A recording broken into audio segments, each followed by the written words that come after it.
नमस्कार दोस्तों, मैं हूं सुमित गोयल और मैं आपको पढ़ाने वाला हूं रीजनिंग का एक पूरा पेपर जो कि IBPS द्वारा बनाया गया है। LIC AAO का पेपर जो कि इस डेट पे मई 2019 में हुआ था। डेट है शायद 4 मई होगा। जी हाँ, 4 मई की रीजनिंग। साथियों, कुछ दिन पहले मैंने एक और वीडियो अपलोड किया था कि हाउ टू अटेम्प्ट पेपर, आपकी स्ट्रेटेजी कैसे होनी चाहिए, उसी पर आधारित ये दूसरा पेपर है।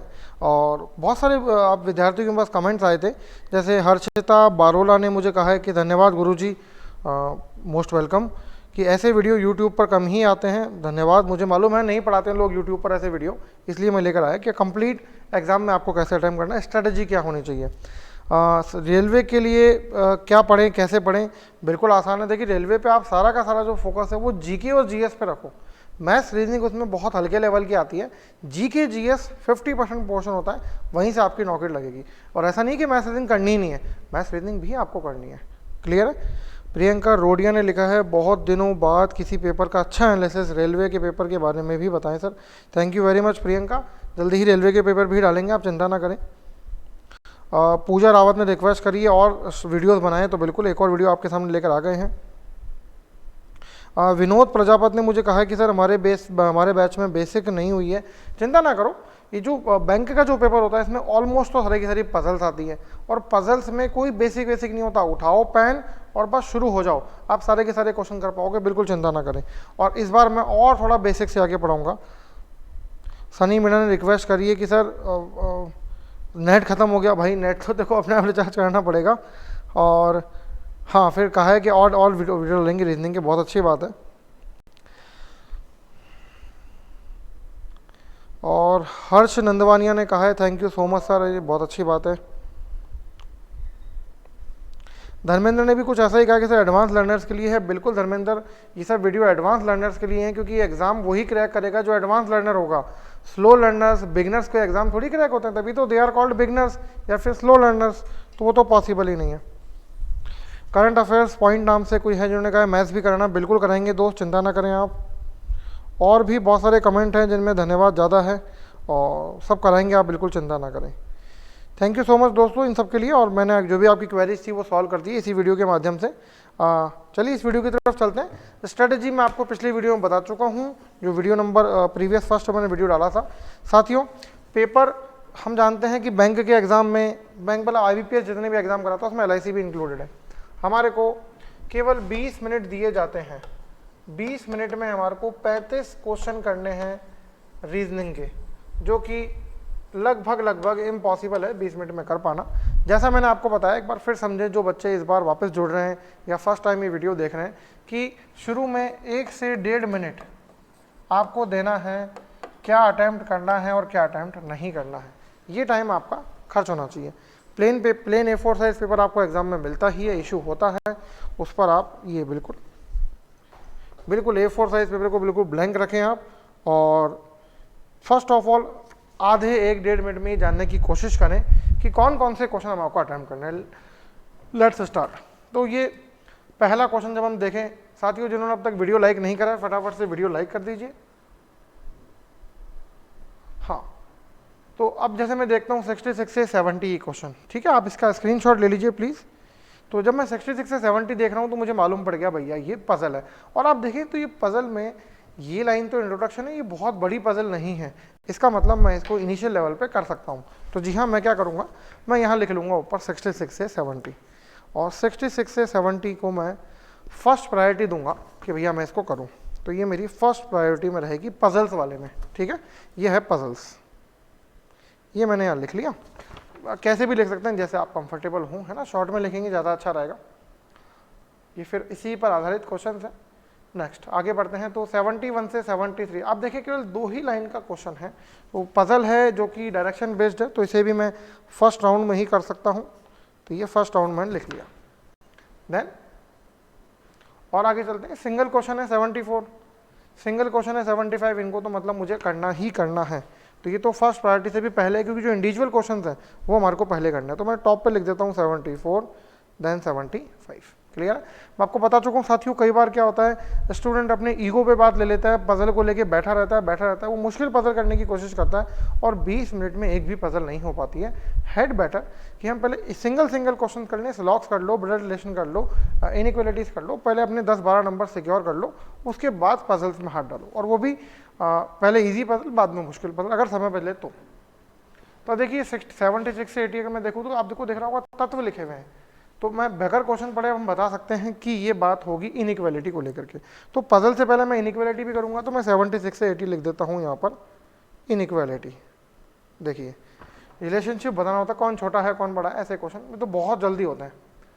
फिर 80 तक ये क्वेश्चन हो गए, 81 से 80। अब देखिए कहाँ हमने देखी थी 66 से 70 की फर्स्ट पजल, जो कि मुझे मालूम नहीं किस पर बेस्ड थी, सर्किल थी या नॉर्थ साउथ थी, जो कुछ भी थी। अब देखिए 6 teachers PQRST attend seminar 2 different dates. अब ये एक वर्टिकल पजल है और आप देखेंगे इसका साइज इतना बड़ा है तो ये उतनी आसान तो होगी नहीं। तो भैया 81 से 85 मैं सबसे लास्ट में करूँगा, तो मैं लिख देता हूँ 81 से 85 लास्ट में, सबसे नीचे लिख दिया, आप देख सकते हैं अगर आपको दिखाई पड़े तो, या मैं पूरा होने बाद आपको वहाँ दिखाई दे दूँगा। जब तक आप भी प्लीज़ पेन पेपर लेके बैठे रहें, आप भी उसको चलाते रहें। ये उसी पजल का पार्ट है जो केवल काम की चीज़ इसमें दिखा रहे हैं हम। 86 से 90। अब आप देखिए 86 से 90 अगर मैं देखूँ और इसकी तुलना करूँ मैं प्रीवियस पजल से, तो बहुत छोटी है। इनफैक्ट 3 लाइन में इंट्रोडक्शन भी आ गया और 3 लाइन में क्वेश्चन भी आ गया, तो बहुत आसान है। तो 86 से 90 मैं इसको भी फर्स्ट प्रायोरिटी पे रखूँगा, क्योंकि मुझे 5 क्वेश्चन मिलेंगे और ये रैंकिंग पजल है और 7 ही लोग तो हैं, तो बिल्कुल आसान है ये तो। चलिए और आगे बढ़ते हैं। 90 स्लॉक्स अब तक नहीं आए हैं, स्लॉक्स कहाँ है भाई, ये आ गए स्लॉक्स। तो 91 से 95, यानी मुझे ये तो पजल से पहले ही करने हैं, तो ये 91 से 95 मैंने लिख दिया फिलॉजिस में। नेक्स्ट अगर हम चलते हैं तो भाई 96 से 100 पजल है। आप देखेंगे तो सेक्युलर पजल है, ये इंट्रोडक्शन और ये 2 लाइन, मतलब मैं इसको भी सबसे पहले कर सकता हूँ, मतलब कोई विशेष बात नहीं है बाकी किसी पजल में और इसमें। तो 96 से 100। तो अब अगर मैं इस पेपर को कंक्लूड करूं, क्योंकि ठीक है देखिए ऐसा होता है कि अगर आप टाइम वॉच करेंगे तो मेरे हिसाब से मेरे को बताने में आपको लगेंगे भी 3-3.5 मिनट, क्योंकि मैंने खुद ने ये आपको समझाते हुए लिखा है। लेकिन जब मैं इसको इंडिविजुअली करूंगा, मेरे मन में सब कुछ लिखूंगा, तो 1 से 1.5 मिनट में खत्म हो जाएगा। और आप भी करेंगे तो ऐसा ही होगा, जब आपके सामने पूरा पेपर होगा आप क्वेश्चन आगे बढ़ा सकते। देखिए आप देख सकते हैं साथियों, मैंने यहाँ लिख दिया है कि ये पजल्स जिस सीक्वेंस में मुझे करनी है, और ये वो क्वेश्चन जो पजल से पहले मुझे करने हैं। करीब 12 क्वेश्चन मुझे मिल रहे हैं, 5 इनइक्वालिटी के, 5 लॉग्स के और 2 इंडिविजुअल क्वेश्चन हैं। ऑल राइट, तो शुरू करते हैं हम। लॉग से शुरू कर लेते हैं या 74 से शुरू कर लेते हैं, इंडिविजुअल क्वेश्चन है तो चलिए शुरू करते हैं भैया क्वेश्चन सॉल्व करना।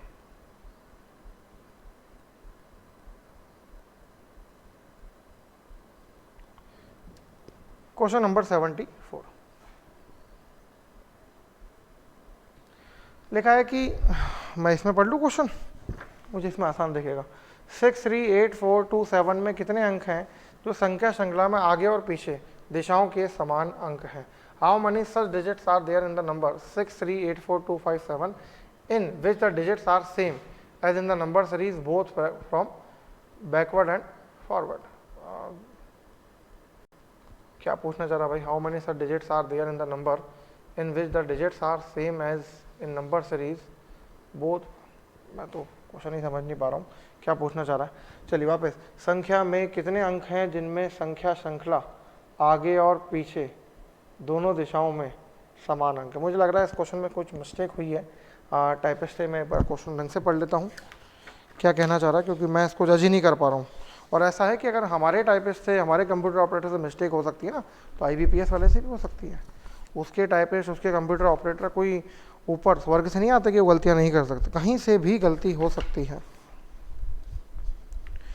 संख्या 100 में ऐसे कितने अंक हैं जिसमें वास्तविक संख्याओं में संख्या श्रृंखला आगे और पीछे? ठीक है, तो जैसे हम नंबर गिनते हैं कि 1, 2, 3, मतलब जो इंग्लिश अल्फ़ाबेट वाला क्वेश्चन आता है उसी पर आधारित है। इसकी ट्रिक अगर आप लोग नहीं जानते हैं, बिल्कुल आसान है। ये 6, 3, 8, हालांकि एग्जाम में लिखने की जरूरत नहीं है आपको। 4, 2, 5, 7। देखिए 6 से गिनना शुरू करते हैं, 6, 7, 8। तो पहला पेयर तो ये बन गया। इसका मतलब जब मैं 6 और 8 लिखूंगा, जब मैं नेचुरल नंबर्स लिखूंगा 1, 2, 3, 4, 5, 6, 7, 8, तो 6 और 8 के बीच में एक ही नंबर एग्जिस्ट करता है, वो नंबर होता है 7, ठीक है। और यहाँ पर भी 6 और 8 के बीच में एक ही नंबर आ रहा है जो कि है 3, नंबर कोई भी हो बस एक ही है, ठीक बात है। वापस चलते हैं, 6 7 8 9 10 11 12 तो इसमें है ही नहीं, 3 4 5 6 7 8 कहीं मैच नहीं हो। वापस देखिए 3 4 5 नहीं है, 6 नहीं है, 7 नहीं लिखा है, 8 नहीं लिखा है, तो मैच नहीं हुआ। 8 के आगे 9 10 अवेलेबल है ही नहीं, 4 5 मैच नहीं हो रहा है, 6 मैच नहीं हो रहा, 7 मैच हो रहा है, तो 4 से 7 तक एक और। देखिए असलियत में क्या होता है, 4 से 7 के बीच में दो नंबर्स आते हैं 5 और 6, ऐसे यहाँ पर भी 4 और 7 के बीच में दो नंबर आ रहे हैं, दो डिजिट्स आ रहे हैं 2 और 5, 2 3 4 5 6। तो साथियों लेफ्ट टू राइट तो हो गया, यहाँ लिखा है आगे और पीछे दोनों दिशाओं में। अब मैं बैकवर्ड चलूँगा तो 7 8 9 आगे गिनना बेवकूफ़ी होगी, 5 6 7 8 जी हाँ, ये मुझे एक और मिल गया 5 2 8। देखिए 5 और 8 के बीच में 6 और 7 दो डिजिट्स आते हैं, और यहाँ पर भी दो डिजिट्स हैं 4 और 2। नेक्स्ट 5 6 7 8 9 आगे गिनना बेकार, 2 3 4 5 6 यस, एक और मिल गया मुझे 2 3 4 5 6 जी हाँ। और मुझे 4 मिल चुके हैं तो मुझे आगे नहीं गिनने चाहिए, पर मैं भी आपको गिन के बताऊंगा। एग्जाम में तो बिल्कुल नहीं गिनने, क्योंकि सबसे बड़ा ऑप्शन मेरा क्लियर जा चुका 3 से अधिक। देखिए 2 3 4 5 6 पे मैच हो गया, तो भैया ये तो मेरे हो गए पूरे मैच। एग्जाम में तो मैं इसको करूँगा 5th ऑप्शन मार्क करके फटाफट से आगे बढ़ जाऊँगा, राइट। फिर आगे चलते हैं तो 3 4 5 6 8 9 10 3 4 बस 4 ही बन रहे, और 4 से ज़्यादा भी बनते, मान लो 7 बन गए, तो क्या करते भाई 5th ऑप्शन ही तो करते ना, तो इसके आगे अपना समय थोड़ी खराब करना है अपने को। 74 में कर चुका हूँ, 75 पर आता हूँ। निम्नलिखित में से 5 किसी कुल मिलाकर के मुझे, अच्छा देखिए लैंग्वेज आप बार बार जब आप अभ्यास करते हैं तो लैंग्वेज की शुरू के 3-4 शब्द पढ़ते ही मालूम अच्छा ऑड वन आउट है, ऑड वन आउट करना, तो पूरा क्वेश्चन पढ़ने की जरूरत नहीं पड़ती है, चाहे आप हिंदी मीडियम हो चाहे इंग्लिश मीडियम। देखिए ECA, इन सब के लिए दोस्तों आपको इंग्लिश अल्फ़ाबेट की सीक्वेंस अच्छे से याद होने चाहिए। ए कितने नंबर पे आता है, बी कितने नंबर पे, सी कितने नंबर पे, डी कितने नंबर पे, ई कितने नंबर। सपोज जे 10 नंबर पे आता है, 12 नंबर पे आता है, 13 नंबर पे एम आता है, 15 नंबर पे ओ आता है, 20 नंबर पे टी आता है, 18 नंबर पे आर आता है, 24 नंबर पे एक्स आता है। जो कुछ भी होते हैं अपने को सब याद होने चाहिए। अलग वीडियोज़ के माध्यम से मैं आपको ऑलरेडी याद करा चुका हूँ, आप उनको देखें, और जो क्लास में बच्चे पढ़ते हैं या तो उनको सबको वैसे ही याद है। तो देखिए ECA, ई आता है 5 नंबर पे, सी आता है 3 नंबर पे, ए आता है 1 नंबर पे, 5 3 1, ठीक बात है। तो 5 3 देखिए ये एग्जाम में सब मन में करने होता है, दो का अंतर है। Q आता है 17 पर, O आता है 15 पर, और M आता है 13 पर, तो देखिए अगेन दो कम हो रहे हैं। GEC 7 5 3 अगेन दो कम हो रहे हैं। FBD यहाँ मामला गड़बड़ है, F आता है 6 नंबर पे, B आता है 2 नंबर पे, D आता है 4 नंबर पे, तो दो का अंतर तो भले ही होगा लेकिन सीक्वेंस आगे पीछे हो रखा है। MKI 13 11 9, तो साथियों कौन सा है जो इस ग्रुप में फिट नहीं हो रहा है, FBD यानी 4th ऑप्शन। ऑल राइट, तो अभी तक हम 2 क्वेश्चन हमारे कर चुके हैं। नेक्स्ट हमें जो करना है वो हमारे सामने है 76 से 80। वीडियोस में आपके कमेंट जो लास्ट वीडियो पर थे वो बच्चों के थे कि सर हमें क्लियर नहीं है इनइक्वालिटी। बिल्कुल ठीक है, आसान होता है, मैं आपको दोनों तरीके से सिखाया देता हूँ, जो बिगनर्स हैं उनके लिए भी और जो एडवांस लर्नर्स हैं उनके लिए भी। देखिए 76 और 77 दो क्वेश्चन एक ही स्टेटमेंट पर आधारित है। स्टेटमेंट जो दिया होता है उसको हमेशा सच मानना होता है। लिखा है, ये मुझे दिख नहीं रहा है, मैं थोड़ा दूर से आके पढ़ूंगा जो मुझे दिखाई देगा। लिखा है कि भाई ए बड़ा या बराबर है एम के, ठीक बात है, ए बड़ा या बराबर है एम के, मैं वीडियो में नहीं आ रहा हूँ, ठीक है। ए बड़ा बराबर है एम के, एम बड़ा बराबर है एच के, एच बड़ा बराबर है के बड़ा या बराबर है एल के, एल छोटा है एन से और एन छोटा या फिर बराबर है बी के। देखिए मुख्य बात क्या होती है कि अब पूरी की पूरी धारा प्रवाह, पूरा का पूरा पानी एक तरफ बहना चाहिए, अलग डायरेक्शन में नहीं। मतलब कि जो भी सिंबल्स हो अगर वो एक ही डायरेक्शन में यूँ जा रहे हैं, चाहे बीच में इज इक्वल टू भी आ जाए तो चलेगा, तो उनमें तो हम रिलेशनशिप निकाल सकते हैं। जैसे आप देखेंगे ए से लेके के तक, ए से लेके के तक सारा का सारा पानी ए की तरफ इशारा कर रहा है, ए की तरफ, ए मतलब ए फॉर एप्पल वाला ए, और एल से लेके बी तक, तो इनमें तो मैं कुछ कंक्लूड कर सकता हूँ। लेकिन अगर मैं ए से एन में देखूँ तो आप देखेंगे दो रिवर्स साइन आ चुके हैं, एक सिंबल आ चुका है ऐसा और एक ऐसा, तो जैसे ये दोनों आपस में मुंह बिगाड़ के बैठे हैं, दोनों रूठे बैठे हैं, तो इनमें कोई रिलेशनशिप नहीं होगा। और जब एन का नहीं होगा तो एन के उधर लोगों का भी नहीं होगा, राइट। चलिए पढ़ते हैं ए और एल। अब देखिए ए और एल के बीच में एक सेम सिंबल है, बड़ा या बराबर, तो ये तो बोल रहा है कि भैया ए बड़ा है, नहीं ए बड़ा है, हम श्योरिटी से नहीं कह सकते, ए बड़ा भी हो सकता है और ए बराबर भी हो सकता है, तो इसको हम कहेंगे कांट से। क्लियर है। नेक्स्ट सेकंड, बी बड़ा है, बी बड़ा या बराबर है के के। देखिए अब देखिए बी और के में क्या है, बी और के में तो रिवर्स साइन है और रिवर्स साइन में तो कुछ होता ही नहीं है, तो डायरेक्ट ही हमारा आंसर क्या होगा, कांट से। साथियों अब चलते हैं ऑप्शंस की तरफ कि पहला ऑप्शन तब फर्स्ट तब मार्क करना है जब फर्स्ट हो, सेकंड आइदर और, नाइदर नॉर और बोथ। तो ये तो वही फिक्स 5 ऑप्शन थे जो जनरली एग्जाम में आते हैं, परंतु आजकल मैं आपको बता चुका हूँ आजकल एग्जामिनर ने चेंज करता है, ऊपर नीचे इनकी शफलिंग करता है। तो ये तो हमें याद रहते हैं कि भाई फर्स्ट के लिए फर्स्ट, सेकंड के लिए सेकंड, आइदर और के लिए थर्ड, नाइदर नॉर के लिए फोर्थ और बोथ के लिए फिफ्थ। तो हमारा आंसर एग्जाम में मार्क कर देंगे भैया फोर्थ ऑप्शन। ऑलराइट, चलिए ए बड़ा या बराबर है बी के, बिल्कुल नहीं, क्योंकि ए और बी में कोई संबंध स्थापित नहीं हो सकता, दोनों के बीच में रिवर्स साइन आ चुके हैं। बी और के, बी और के दोनों के बीच में रिवर्स साइन है, इसलिए बी और के बीच में भी कोई संबंध स्थापित नहीं होगा। तो हमारा आंसर होगा again fourth option, can't say. Can't say मतलब असत्य, असत्य, not true, not true. Next 78 देखें, तो अगेन 78 और 79 देखिए दोनों सेम एक स्टेटमेंट पर आधारित है, दोनों के लिए कॉमन स्टेटमेंट दिया है। अब अगर आप यहाँ देखें तो एक ही स्टेटमेंट था ए से लेके बी तक, और अगर आप यहाँ देखेंगे तो फिर क्या है कि एक ही स्टेटमेंट नहीं है। अब देखें यहाँ तक तो एक स्टेटमेंट है और यहाँ के आगे के दो स्टेटमेंट है। जैसे कि स्लॉग्स में होता है कि कुछ कुत्ते बिल्लियाँ हैं, सभी बिल्लियाँ जानवर हैं, तो कनेक्टिविटी आती है। तो देखिए इन दोनों में कॉमन है आर, ये आर और ये आर। तो साथियों अब हमारे को कोशिश क्या करनी होती है कि हम इनका सिंगल स्टेटमेंट कन्वर्ट कर लें, परंतु कुछ लोग ऐसा पढ़ाते हैं सिंगल स्टेटमेंट कन्वर्ट कर लें, परंतु हमेशा वो काम करता नहीं है। इसलिए सिंगल स्टेटमेंट के झगड़े में आप ना फंसे, आप जो पूछा जाए उस पर फोकस करें।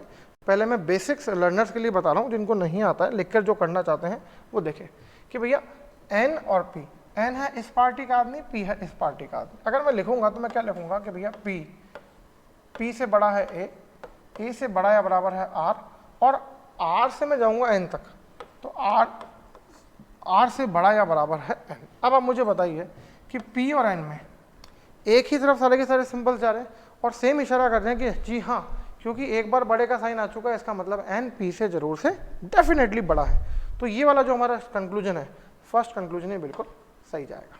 क्लियर।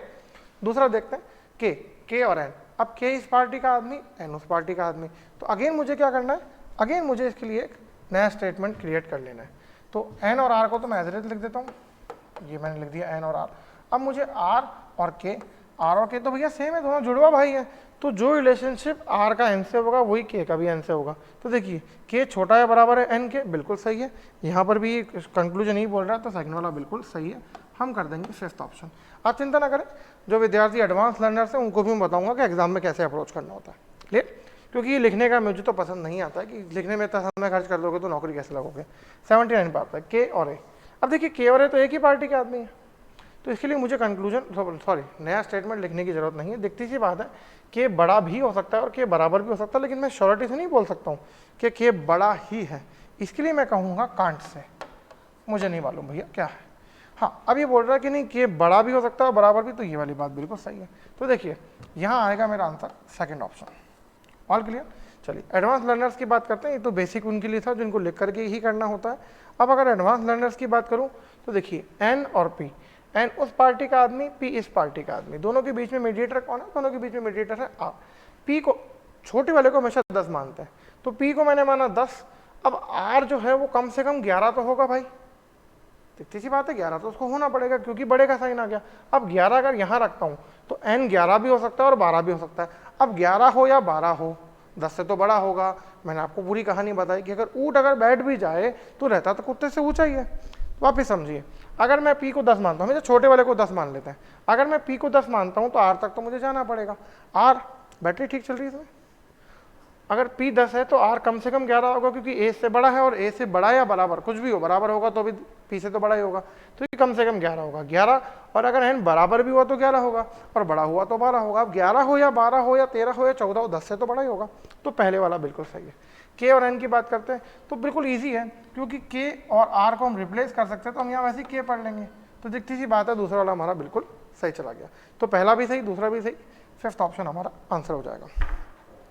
नेक्स्ट 79 को अगर हम देखें तो के और ए में डायरेक्ट दिख रहा है कि भैया के बड़ा या बराबर है, तो पहले वाले में तो कुछ नहीं कह सकते कि बड़ा ही होगा, हो भी सकता है, पर हम श्योरिटी से नहीं कह सकते कि भाई बड़ा ही है। बड़ा हो सकता है, इसलिए हम कहेंगे कांट से। और दूसरा वाला बिल्कुल सही है, क्योंकि आप बेसिक लर्नर से या एडवांस लर्नर से फ़र्क नहीं पड़ेगा। 79 तो डायरेक्ट यहाँ दे ही रखा है, इसलिए उसकी स्टेटमेंट बनाने की जरूरत है ही नहीं। मैं समझता हूँ अगर आप ये बनाओगे तो आपका टाइम वेस्ट होगा। टाइम वेस्ट होगा, टाइम वेस्ट होने के साथ एक परेशानी और होती है साथियों। वो परेशानी क्या होती है भाई, मैं तो यहाँ बोर्ड पे लिख रहा हूँ, मैं तो कंप्यूटर स्क्रीन पे लिख रहा हूँ, आप थोड़े ना कंप्यूटर स्क्रीन पे लिख पाओगे, वहाँ थोड़ी चलेगा, वो टच स्क्रीन थोड़ी होगा, उसको राइटिंग पैड थोड़ी होगा उसके ऊपर। अब आपको क्या है, अपने पेपर पे लिखना पड़ेगा। तो पेपर्स यहाँ लिखना, वहाँ देखना, यहाँ लिखना, वहाँ देखना, ये थोड़ा टाइम कंज्यूमिंग होता है। फिर आपकी आंखें ना भटक जाती है, अरे यार कहाँ था, अरे यार पीछे चला गया, तो उसमें बहुत टाइम कंज्यूम होता है। कोशिश करें जो बिगनर्स हैं पहले शुरू में लिख के करें, लेकिन आगे चल करके बिना लिखे ही करें। चलिए क्वेश्चन नंबर 80, जो कि इनइक्वालिटी का आखिरी क्वेश्चन होगा। देखिए दो स्टेटमेंट है, MELTS और LV, दोनों के बीच में जो कनेक्टर है वो है L, जो मीडिएटर है वो है L, राइट। देखते हैं पहला V और S को लेकर के है। भाई V उधर की पार्टी है और S इधर की पार्टी है। एक और है S और V को लेके, V उधर की पार्टी है, S इधर की पार्टी है। कुल मिला के मुझे V और S में संबंध बताना है। तो जो विद्यार्थी बिगनर्स हैं वो देखें तो V और ये L लिख दिया, L ही तो कनेक्टर है। L के पड़ोस में बैठाया T को, और T बड़ा या बराबर होगा L के, और T के पड़ोस में बैठाया S को, S T बड़ा होगा ये। अब बताइए S और V के बीच में अपोजिट साइंस हैं। अब अगर S और V के बीच में अपोजिट साइंस है तो भाई दिखती सी बात है इनके बीच में कोई रिलेशनशिप नहीं होगा। तो पहला वाला भी कांट से और दूसरे वाला भी कांट से। भैया मैं तो ये भी नहीं बता सकता और मैं ये भी नहीं बता सकता, ऑलराइट। पहला भी कांट से और दूसरा भी कांट से। लेकिन अब देखिए समझने वाली बात क्या है कि दोनों स्टेटमेंट क्या है, V और S को लेकर के हैं, और दोनों स्टेटमेंट में मिलाकर के 3 कंक्लूजन सामने आ रहे हैं। 3 कंक्लूजन सामने आ रहे हैं। V या तो बड़ा होगा, या V बराबर होगा, या फिर V छोटा होगा। S बड़ा होने का मतलब क्या हुआ कि V छोटा हुआ। तो भैया तीनों में से एक बात तो सही होगी ना, तीनों में से एक बात तो सही होगी। मान लीजिए चलिए आपको मेरी एज नहीं पता है, और जितने भी लोग वीडियो देख रहे हैं मुझे आपकी एज नहीं पता है। अरे भाई या तो मैं आपसे छोटा हूँगा या मैं आपसे बड़ा हूँगा। इन दोनों के बीच की कंडीशन भी है कि हो सकता है हमारा डेट ऑफ बर्थ सेम हो। तो या तो मैं आपसे बड़ा हुआ, या छोटा हुआ, या बराबर हुआ। इन 3 कंडीशन के अलावा क्या कोई चौथी कंडीशन पॉसिबल है? नहीं है, बिल्कुल नहीं है। तो V और S में अगर कोई रिलेशनशिप एस्टेब्लिश नहीं हो रहा है, V और S में अगर कोई रिलेशनशिप एस्टेब्लिश नहीं हो रहा है, क्योंकि आपको इस वक्त आपकी डेट ऑफ बर्थ मालूम है, आपको मेरी डेट ऑफ बर्थ नहीं मालूम है। तो ये तो हो गया कांट से। मैं आपसे पूछूं कि भैया मैं आपसे बड़ा हूँ, मैं आपसे छोटा हूँ, मैं आपके बराबर हूँ, तो आप तीनों बार कहोगे कांट से, क्योंकि खुल के आपको डेटा नहीं पता है। परंतु तीनों में से एक बात तो सही होगी भाई, या तो मैं बड़ा होऊंगा, या मैं छोटा होऊंगा, या मैं बराबर होऊंगा। कोई चौथी कंडीशन तो होती ही नहीं है। तो साथियों this is the case of either or, this is the case of either or, जिसमें हमें थर्ड ऑप्शन मार्क करना होता है। क्लियर है? चलिए और आगे समझते हैं। अब अगर बात करें एडवांस लर्नर्स की, तो भैया दिखती सी बात है कि दोनों ही कंक्लूजन V और S को लेकर के हैं। मैंने अभी आपको बताया छोटे वाले को हमेशा अज्यूम करना होता है। तो अगर मैं छोटे वाले को अज्यूम करूं कितना 10, तो L कम से कम 11 हो गया, क्योंकि बड़ा है। अब अगर L को यहाँ 11 रखता हूँ तो L और S में तो बनती नहीं है ना। तो मैंने आपको एक कहानी बता रखी है भाई, जिसकी अपने घर वालों से ही नहीं बनती है उसकी बाहर वालों से कैसे बनेगी। L की S से ही नहीं बन रही है, तो L की जब S से आपस में रिलेशनशिप नहीं बन रहा है, तो ये L S का रिलेशनशिप किसी और से भी नहीं बनने देगा, ना तो E से, ना M से, और ना किसी आउटसाइडर से। तो ये तो पॉसिबल ही नहीं है। लेकिन चूंकि तीनों कंक्लूजन हमारे सामने हैं, बड़ा, छोटा या बराबर, इसलिए हमें इधर और करना है। ऑलराइट, वापस आते हैं हमारे इस पेपर पे। 74 में कर चुका हूँ, 75 में कर चुका हूँ, 76 से 80 में कर चुका हूँ। अब नंबर आया 91 से 95 का। अब होता क्या है कि एग्जाम में जनरली आप ध्यान रख ले तो यहाँ इतने नंबर पर है, नहीं आप लिख लो। आपको सीधा 91 पे अप्रोच करना है। एग्जाम में यहाँ क्वेश्चन पैलेट होता है, क्वेश्चन पैलेट के ऊपर जाएं और सीधा 95 पर जंप करें, तो आपका टाइम बच जाएगा। 95, चलिए देख लेते हैं इसके फिक्स 5 ऑप्शंस। ये लगभग वही 5 ऑप्शन होते हैं। पहला ऑप्शन तब आता है जब केवल पहला सही हो, दूसरा जब दूसरा सही हो, तीसरा जब आइदर और, चौथा नाइदर और, पांचवा बोथ। और कई बार एग्जाम में इसमें शफलिंग करता रहता है, लेट्स चेक। तो पहला दूसरा बिल्कुल सही है, वही के वही है, तो इसमें तो कोई ऑब्जेक्शन है ही नहीं। हमने ये पढ़ लिया भैया, इनमें इतना ही पढ़ना होता है। ये तो ऑलरेडी घर से पढ़ के जाते हैं हम, अब वहाँ एग्जाम में जाके थोड़ी पढ़ना है हमारे को। चलिए 91 सॉल्व करते हैं। ये जिनको स्लॉक्स नहीं आते ध्यान रखें, स्लॉक्स डायग्राम बना के करने हैं। अगर रिवर्स स्लॉक आते हैं तो वो हम हमेशा मन में करते हैं, क्योंकि रिवर्स स्लॉक में टाइम लगता है। ये सिंपल स्लॉक्स है, स्टेटमेंट देके कंक्लूजन बताना है, इसलिए सिंपल है। कंक्लूजन देकर के स्टेटमेंट पूछा जाए तो दैट इज रिवर्स लॉग, उसकी मैट्रिक बता चुका हूँ। तो देखिए ओनली अ फ्यू बुक्स, जो लोग पढ़ रहे हैं शुरू से वो जानते हैं नए शब्दों को हमेशा हटा दो, केवल कुछ एक केवल को हटाओ, कुछ एक में से एक को हटाओ। कुछ पुस्तकें पठन है, बिल्कुल सिंपल है। तो ये मैंने लिखा पुस्तकें, कुछ पुस्तकें क्या है, पठन है। अब एग्जामिनर बड़ा शाना होता है, बड़ा चालाक होता है, वो हिंदी में भी पू और पै दे दिया तो पूरा लिखना पड़ता है। तो पुस्तक और पठन, सभी पठन जर्नल है, ये सभी पठन जर्नल है। अब इससे अपना काम चल जाएगा। तो ये तो बन गया मेरा स्टेटमेंट। अब पहला, सभी पुस्तकें जर्नल है, भैया दिख तो नहीं रही है और मना भी नहीं किया है, तो मैं कहूँगा कांट से, मुझे क्या मालूम है नहीं है, मैं कोई टिप्पणी नहीं करूँगा। बिल्कुल सिंपल है। ए का दोस्त है बी, ए का दोस्त है बी और बी का दोस्त है सी, ए बी सी। ए का दोस्त है बी, बी का दोस्त है सी, ए बी सी। ए का दोस्त बी, बी का दोस्त सी। तो क्या ए और सी दोस्त हैं? कुछ भी नहीं कह सकते भाई, कुछ नहीं कह सकते।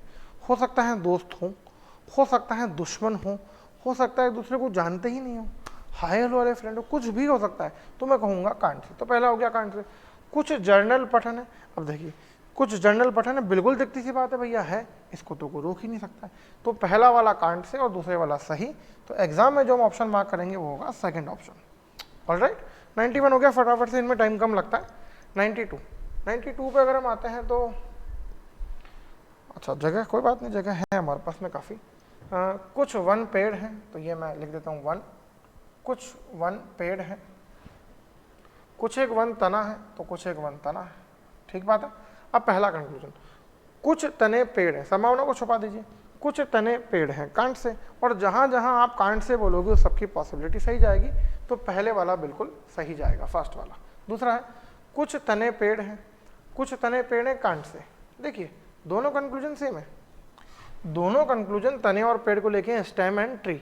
लेकिन जो पहला वाला है वो क्या है, कुछ तने पेड़ होने की संभावना है। भाई संभावना तो है पर श्योरिटी से है ये नहीं कह सकते। कुछ तने पेड़ है कांट से, संभावना है, यस ओके। तो फर्स्ट वाला सही है, तो इसके लिए हम करेंगे फर्स्ट ऑप्शन मार्क। 93 पर आता है, सभी जंगल पार्क है, ये सभी जंगल, ये हो गए पार्क। सभी पार्क झीलें हैं, ये झीलें को, अब देखिए ये जंगल का JU लिख दिया, झील का JH लिख दिया। केवल कुछ एक झीलें नदियां हैं, अरे भाई कुल मिला के कुछ झीलें नदियां, ये बन गया हमारा डायग्राम। अब पहला है सभी जंगल झीलें हैं, अब ये रे सभी जंगल और ये रही सभी झीलें, दिखती सी बात है, ऑल राइट, क्योंकि डायग्राम अंदर से बाहर की तरफ चल रहा है तो पहला वाला बिल्कुल सही है। कुछ नदियाँ पार्क हैं, संभावना भूल जाइए, सम रिवर्स आर पार्क्स, कुछ नदियाँ पार्क हैं। अब भैया ये रही नदियाँ, ये रे पार्क, कांट से। और आप जानते हैं जब जिस चीज़ को रेगुलरिटी में नॉर्मली आप कहेंगे कांट से, उसकी पॉसिबिलिटी अपने आप सही हो जाएगी। तो मेरा आंसर होगा इसके लिए फिफ्थ ऑप्शन। क्लियर है? वापस पढ़ लेते हैं क्वेश्चन। सभी जंगल पार्क हैं, सभी पार्क झीलें हैं, कुछ झीलें नदियाँ हैं, सभी जंगल झीलें हैं, ऑल राइट। कुछ नदियाँ पार्क हैं, कुछ नदियाँ पार्क है कांट से, और कांट से की पॉसिबिलिटी बिल्कुल सही जाएगी, लिखा है होने की संभावना है, some rivers are parks is a possibility. Next question 94 पाते हैं, कोई केंद्र स्थल नहीं है, तो ये केंद्र और दोनों के बीच में डंडा, डंडे का मतलब है क्रॉस, इनमें रिलेशनशिप नहीं है। सभी स्थान स्थल है, अब थोड़ी प्रॉब्लम हो गई, अब मुझे स्थल को क्या प्रॉपर लिखना पड़ेगा, तो मैं स्थल को SL लिख देता हूँ, और सभी स्थान स्थल हैं, तो स्थान अंदर जाएगा, तो ये सभी स्थान स्थल हैं और कोई भी स्थल केंद्र नहीं है, ठीक है। कोई प्रयोग, कोई स्थान प्रयोगशाला नहीं है, भैया स्थान तो कुछ भी नहीं है, इसका मतलब कुछ गलत लिखा है मैंने। कोई केंद्र स्थल नहीं है, सभी स्थान स्थल है, कोई स्थान प्रयोगशाला नहीं है। भैया देखो प्लीज़ इंग्लिश मीडियम वाले जो कोई भी कॉपरेट करा करो, वो अपना डायग्राम अलग से बना लो, वहीं से कंक्लूजन पढ़ लो, या फिर हिंदी में इनको इस तरह से पढ़ लो, ठीक है। पहला अरे भाई ये तो पहला तो गलत लिखा है conclusion, no place is centre, इसको काट के ठीक करना पड़ेगा। नो प्लेस इज सेंटर का होगा कोई स्थान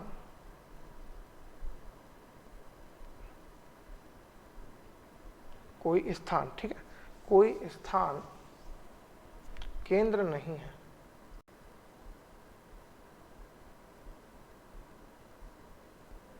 कोई स्थान केंद्र नहीं है। क्वेश्चन नंबर 94 में करेक्शन है, ठीक है, कोई स्थान केंद्र नहीं। अब भैया ये रहा स्थान, ये रहा केंद्र, बिल्कुल सही बात है, क्योंकि स्थान को केंद्र होना है या फिर केंद्र को स्थान होना है, तो केंद्र को स्थान होने के लिए पहले स्थल तक आना पड़ेगा, और स्थल तक आने की इसको टोटली मनाई है, इसलिए पहले वाला बिल्कुल करेक्ट है, बिल्कुल सही है, ऑल राइट है, क्लियर। दूसरा, कोई केंद्र प्रयोगशाला नहीं है। भैया ये रहा केंद्र और ये रहा प्रयोगशाला। अब कोई केंद्र प्रयोगशाला नहीं, मुझे क्या मालूम, मैं तो कहूँगा कांट से, क्योंकि ना तो दिख रहा है, ना तो टच हो रहा है, ना बीच में मना किया गया, तो मैं कहूँगा कांट से। साथियों मेरा आंसर होगा first option, all right. 95, some guns are steels, कुछ बंदूकें इस्पात हैं, तो ये बंदूक, कुछ बंदूकें इस्पात है, सभी इस्पात लोहा है, लोहा मतलब लोहा है, और सभी लौह सिल्वर है।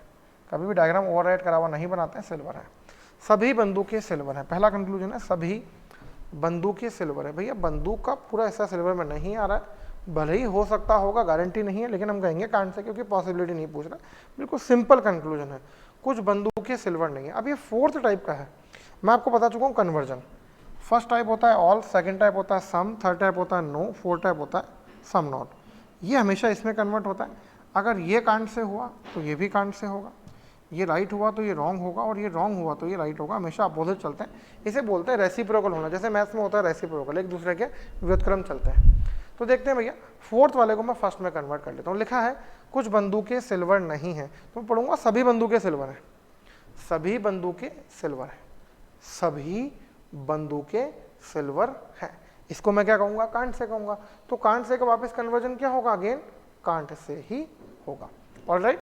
पहला भी कांट से, दूसरा भी कांट से, तो मुझे आइदर और भी तो हो सकता है, क्योंकि दो कांट से आते हमेशा अलर्ट होना है कि आइदर और तो नहीं हो सकता है। देखिए बंदूकें सिल्वर, सब्जेक्ट तो सेम है, परंतु आपके पास में सेकंड और थर्ड टाइप का कंक्लूजन नहीं है। सेकंड और थर्ड टाइप का कंक्लूजन होता तो आइदर और होता, यहाँ आइदर और नहीं होगा, यहाँ होगा नाइदर नॉर, तो हम फोर्थ ऑप्शन कर देंगे, ऑल राइट। तो मैं ये कर चुका हूँ, आगे चलते हैं 91 से 95, 91 से 95 सॉरी हो गए।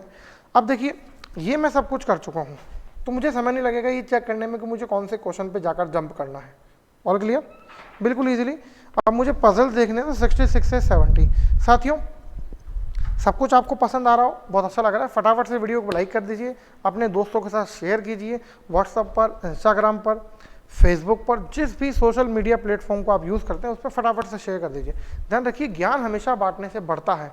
आज आप किसी की हेल्प करेंगे, कल कोई आपकी हेल्प करेगा, वो आपको फटाफट से इन्फॉर्म करेगा, अरे भाई सुमित सर का नया वीडियो आया है, सुरेंद्र सिंह चौहान सर का, पोखराज सर का नया वीडियो आया है, दिव्या मैम का नया वीडियो आया है, SG क्लासेस अजमेर से नया वीडियो आया, फटाफट देखो आपके काम का वीडियो है। तो आज आप किसी को बताएंगे, कल कोई और आपको बताएगा, ऑल क्लियर। उम्मीद करता हूँ कि आप शेयर करेंगे, वीडियो को लाइक करें। अगर अब तक आपने हमारा चैनल सब्सक्राइब नहीं करा है तो साथियों चैनल को सब्सक्राइब करें, जिससे कि आने वाले जितने भी वीडियोज़ हैं उनकी नोटिफिकेशन आपको फटाफट मिल जाए, क्लियर है। और सब्सक्राइब करने के बाद में बेल आइकन पर क्लिक करें ताकि आपका कोई भी वीडियो मिस ना हो। तो मुझे आना है 66 से 70 पर, तो 66 से 70 क्वेश्चन पैलेट पे जाएंगे, 66 से 70 देख लेंगे भैया। तो ये बिल्कुल छोटी सी पजल है, एक बार आप प्लीज़ इसका स्क्रीनशॉट ले लीजिए। और जो विद्यार्थी मेरे साथ जुड़े हुए हैं ध्यान रखें कि अब वीडियो चलता जाएगा, आगे बढ़ जाएगा, फिर आपको स्क्रीन दिखेगी नहीं। इसके लिए क्या करो, जो स्क्रीनशॉट आपने लिया है ये अपने भाई बहन पापा मम्मी घर के किसी भी और मोबाइल में एक बार उसको ट्रांसफ़र कर दो, उसको शेयर कर दो। तो उस मोबाइल में तो आप ये स्क्रीनशॉट खोल लो, क्वेश्चन पूरा दिखता रहे, और अपने मोबाइल से आप पढ़ाई करते रहो। और पेन पेपर लेके बैठना, केवल देखने से रीजनिंग इंप्रूव नहीं होगी, खुद करने से होगी, क्लियर है।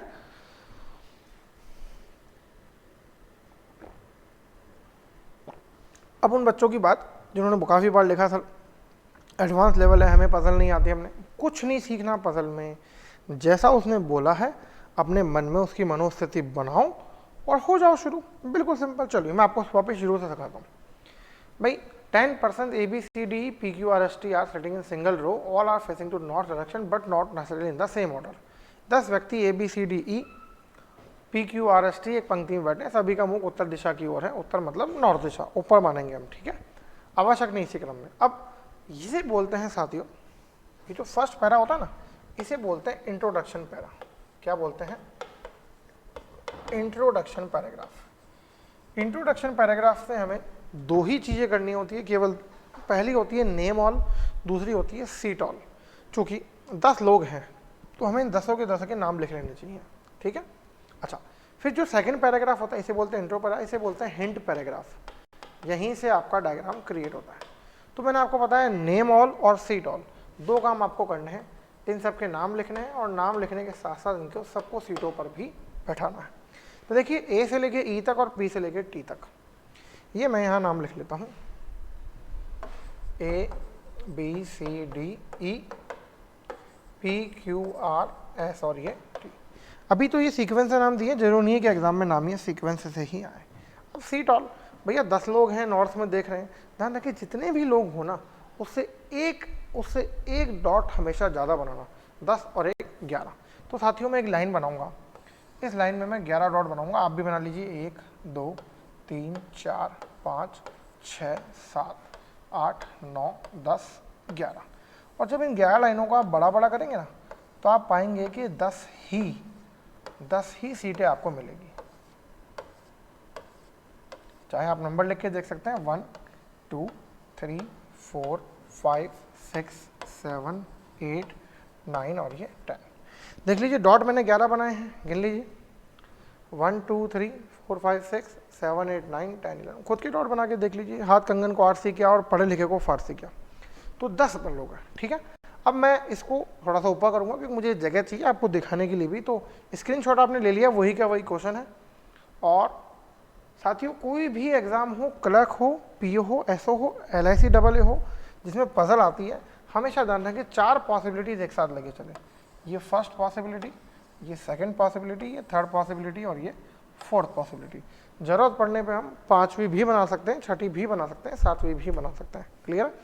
नेम ऑल सीट ऑल के बाद होता है 1 बाय 1 पढ़ो और क्वेश्चन सॉल्व कर दो। फॉर एग्जाम्पल, पंक्ति के किसी एक छोर से चौथे स्थान पर ए बैठा है। मैं इसमें से इंग्लिश में पढ़ देता हूँ आपके लिए, और अगर आपने स्क्रीनशॉट ले लिया है तो बात ही खत्म हो गई। A is fourth from the extreme end. अब भैया which end we do not know, कौन से छोर से चौथा है हम नहीं जानते। आप लगाइए दिमाग, अगर बाएं छोर से चौथा होगा तो 4 नंबर पर होगा, दाएं छोर से होगा तो गिन लीजिए पहला, दूसरा, तीसरा, चौथा, यानी 7 नंबर पर होगा। तो मुझे दोनों पॉसिबिलिटीज एक साथ लेके चलनी है। मुझे ये मानना है कि अगर इस छोर से हुआ तो पहला, दूसरा, तीसरा, चौथा ए हो सकता है, और उस छोर से हुआ तो पहला, दूसरा, तीसरा, चौथा, यानी 7 नंबर पे आएगा। तो मैं हमेशा पहले डायग्राम के बाद जो सेकंड डायग्राम यूज़ करूँगा वो 3rd नंबर का यूज़ करूँगा। क्यों? अभी धीरे धीरे आपको पता पड़ जाएगा। अब देखिए ए और बी के बीच में केवल 3 व्यक्ति बैठे हैं। अब अगर ये माना जाए कि ये डायग्राम सही है तो बताइए 3 आदमी छोड़ के किधर बैठ सकते हैं? क्या ए के लेफ्ट में? अच्छा ध्यान रखें ये नॉर्थ है, ये सब के सब ऊपर देख रहे हैं। तो अगर ये ऊपर देख रहे हैं तो जो आपका राइट है वही इनका राइट है, जो आपका लेफ्ट है वही इनका लेफ्ट है, जो आपका राइट है वो इनका राइट है, जो आपका लेफ्ट है वो इनका लेफ्ट है। राइट को बोलते हैं दायां, लेफ्ट को बोलते हैं बायां। क्लियर? चलिए अभी 3 लोग किधर बैठे हैं क्वेश्चन में जानकारी नहीं दी है। तो अगर मैं लेफ्ट में 3 लोग छोड़ूं 1 2 3, तो यहाँ तो भैया खाई है, यहाँ तो कोई बैठ नहीं सकता है। इसका मतलब अगर ये डायग्राम सही हुआ तो 1 2 3 ये छोड़ के यहाँ आएगा बी 8 नंबर पे। तो मैं ए को यहाँ से काट देता हूँ क्योंकि ये दोनों डायग्राम में बैठ चुका है। और अगर मैं सेकंड डायग्राम को सही मानूँ तो देखिए 1 2 3 आदमी इधर छोड़ के तो नहीं आ सकता है क्योंकि गया तो गड्ढा है। तो 1 2 3 छोड़ के 3 नंबर पे आएगा हमारा बी। अब मैं यहाँ से बी को कैंसिल कर दूंगा। क्लियर? अब बी को कैंसिल हो गया कि जितने भी डायग्राम आप बनाते हैं जब सबको बैठा चुके हो तो उसको काटते जाए। नेक्स्ट, बी के ठीक दाएं सी बैठा है। दाएं मतलब राइट, दायां मतलब दमदार, दमदार होता है राइट, बायां मतलब बेकार। और या फिर अपने दोनों हाथों को यूं कर लीजिए, आशीर्वाद मत देना, यूं नहीं, यूं, बिल्कुल यूं जी। और यूं देखेंगे तो देखो दोस्तों अंग्रेजी का स्मॉल लेटर बी बन रहा है और अंग्रेजी का स्मॉल लेटर डी बन रहा है। बी फॉर बायां, डी फॉर दायां, बिल्कुल सिंपल है। तो बी के दाएं मतलब कि राइट हैंड साइड में सी बैठा है। तो कोई भी डायग्राम में बताओ बी का राइट हुआ 9 नंबर और बी का राइट हुआ 4 नंबर। तो मैंने सी बैठा दिया तो मैं सी को भी यहाँ से काट देता हूँ। नेक्स्ट लाइन पढ़ते हैं। सी और डी के बीच में केवल 2 व्यक्ति बैठे हैं। सी और डी के बीच में केवल 2 व्यक्ति बैठे हैं। अब देखिए सी को राइट में अगर 2 व्यक्ति छोड़ूं तो पहला और दूसरा फिर तो गड्ढा आ जाएगा, तो गिर जाएगा, तो लेफ्ट हैंड साइड में होंगे। 1 और 2 छोड़े तो ये आ गया 6 नंबर पे डी। अब अगर इस डायग्राम को देखूं, लेफ्ट हैंड साइड में अगर 2 छोड़ूं तो 1 और 2 ये छोड़ के 1 नंबर पे डी आ सकता है, पर मैं बैठाऊंगा नहीं, क्योंकि जरूरी थोड़ी कि लेफ्ट हैंड साइड में 2 आदमी छोड़े हो, राइट हैंड साइड में भी तो छोड़े हो सकते हैं। तो 1 और 2 छोड़ूं तो यहाँ तो डी नहीं आ सकता, क्योंकि यहाँ तो ऑलरेडी ए बैठा है। तो कंफर्म हो गया कि इस डायग्राम में डी यहाँ पर है, अगर ये डायग्राम सही हुआ तो मैं डी को भी यहाँ से कैंसिल कर देता हूँ। नेक्स्ट, आर और सी के बीच में 3 व्यक्ति बैठे। आर और सी के बीच में 3 व्यक्ति बैठे, इंग्लिश में लिखा होगा there are 3 person sitting between R and C. तो इस डायग्राम पे चलते हैं भाई, 3 आदमी उधर तो नहीं छोड़ सकते, उधर तो गड्ढा आ जाएगा, तो 1 2 3 छोड़े तो ये आ गया आर। अभी वहाँ से मैं आर को कैंसिल नहीं करूँगा। रीज़न आर को कैंसिल नहीं करने का ये है, बहुत सिंपल सा रीज़न है कि जब तक सारे डायग्राम में नहीं बैठेगा कैंसिल नहीं होगा। देखिए इधर 1 2 3 छोड़ो तो गड्ढा आ जाएगा, तो राइट हैंड साइड में जाएगा 1 2 3 और ये आ जाएगा आर। अब मैं यहाँ से आर को कैंसिल कर देता हूँ। नेक्स्ट, पी के ठीक बाएं आर बैठा है। अब समझिए, आर के बाएं पी नहीं बैठा है, पी आर के बाएं बैठा है। क्या लिखा है वापस पढ़ ले जी, ठीक है। पी के ठीक बाएं आर बैठा है, तो पी को तो मुझे मालूम ही नहीं है ना, पी तो मुझे मालूम ही नहीं कहाँ बैठा है। तो देखिए कुछ ऐसा होगा कि पी बैठा होगा और पी के ठीक बाएं आर बैठा होगा, इसे बोलते हैं वाइस वर्सा, क्योंकि अगर पी के बाएं आर बैठा है तो आर के दाएं पी बैठा होगा। ठीक बात है। तो यहाँ अगर मैं देखूँ तो आर के दाएं तो डी बैठा है, इसका मतलब रहती हुई डायग्राम ही गलत हो गया, ये डायग्राम गलत हो गया, ये वाला डायग्राम सही हो गया। अब आर के दाएं कौन होना चाहिए, पी होना चाहिए, तो ये मैंने यहाँ से पी को कर दिया कैंसिल, और ये शॉर्ट नोट जो मैंने बनाया था ये भी हो गया कैंसिल। नेक्स्ट लाइन पे आते हैं, आर के दाईं और ई बैठा है। अब खास बात देखिए, यहाँ नहीं लिखा पहला दायां दूसरा दायां तीसरा दायां, नहीं लिखा है, ये लिखा है दाईं ओर बैठा है। मैं आपको इसकी इंग्लिश भी पढ़ा देता हूँ। E sits to the right of R, which position of R, first position second position we do not know, हमें नहीं मालूम है कौन सी पोजिशन पर, राइट में कहीं बैठा है। अब बताओ भैया, आर की राइट में तो एक ही जगह खाली है ना, आर की राइट में एक ही जगह खाली है, वो ई आ जाएगा, दैट्स इट। यहाँ नहीं लिखा जस्ट, यहाँ नहीं लिखा ठीक दाएं बैठा है, या पहला दाएं बैठा है, दूसरा दाएं बैठा है, तीसरा दाएं कहीं बैठा है, बैठा होगा, ई भी बैठा दिया। एस और टी के बीच में केवल 2 व्यक्ति हैं, एस और टी के बीच में केवल 2 व्यक्ति। भैया ना तो मैंने अभी तक एस को बैठाया, ना मैंने अभी तक टी को बैठाया। चलिए ये लिख देते हैं यहाँ पर एस टी, और ये भी हो सकता है, मुझे नहीं मालूम है कौन किधर है। टी के बाईं ओर एस बैठा है, तो ये वाला सही होगा, ये वाला गलत होगा, टी के लेफ्ट में आना चाहिए एस। अब देखिए टी को अगर मान लो मैं यहाँ बैठाता हूँ, ठीक है, तो बाएं पहला दूसरा छोड़ के तो एस आ नहीं सकता, दैट मीन्स यहाँ पर टी नहीं बैठा। अगर मैं टी को यहाँ बैठाता हूँ तो देखिए फर्स्ट और सेकंड छोड़ के एस यहाँ आ सकता, तो पॉसिबल है, इसको भी सही नहीं मानना है, पॉसिबल है, क्योंकि 3 पोजीशन खाली है, 2 नंबर 5 नंबर और 6 नंबर, तो 2 तो हमने कैंसिल कर दी, 5 पॉसिबल है, 6 नंबर। अगर यहाँ टी को बैठाता हूँ तो फर्स्ट और सेकंड छोड़ के एस नहीं आ सकता, क्योंकि वहाँ पर तो बी बैठा है, तो ये पोजीशन भी कैंसिल हो गई। अब भाई जब 3 आपके पास पॉसिबिलिटीज थी और 3 में से 2 पॉसिबिलिटीज कैंसिल हो गई किसी भी कारण से, तो जो थर्ड बचा वही सही होगा, यहाँ टी होगा और यहाँ एस होगा।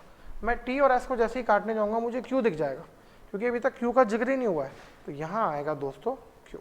ये हो गई मेरी पजल सॉल्व।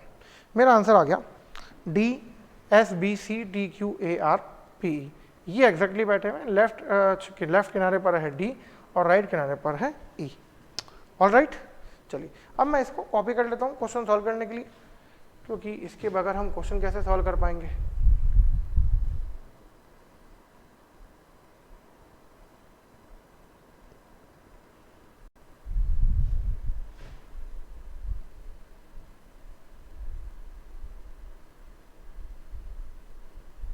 साथियों ये एग्जैक्ट पोजीशन है, सबके सब ऊपर की तरफ देख रहे हैं। चलिए क्वेश्चन नंबर 66, इसको मैं एक बार और कॉपी कर लेता हूँ। क्वेश्चन नंबर 66 की तरफ आते हैं।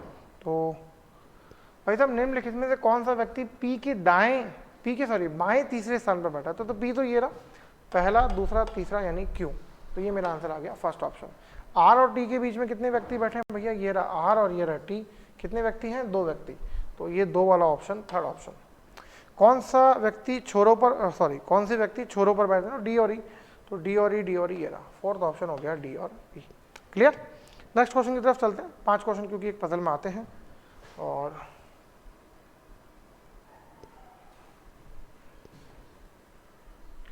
चलिए वापस मैंने इसको कॉपी करके आपके सामने दिखा दिया। निम्नलिखित में से कौन सा व्यक्ति एस के दाएं दूसरे स्थान पर, second to the right of S, तो एस तो ये रहा और second to the right of S is C, तो मेरा आंसर हो जाएगा फिफ्थ ऑप्शन सी।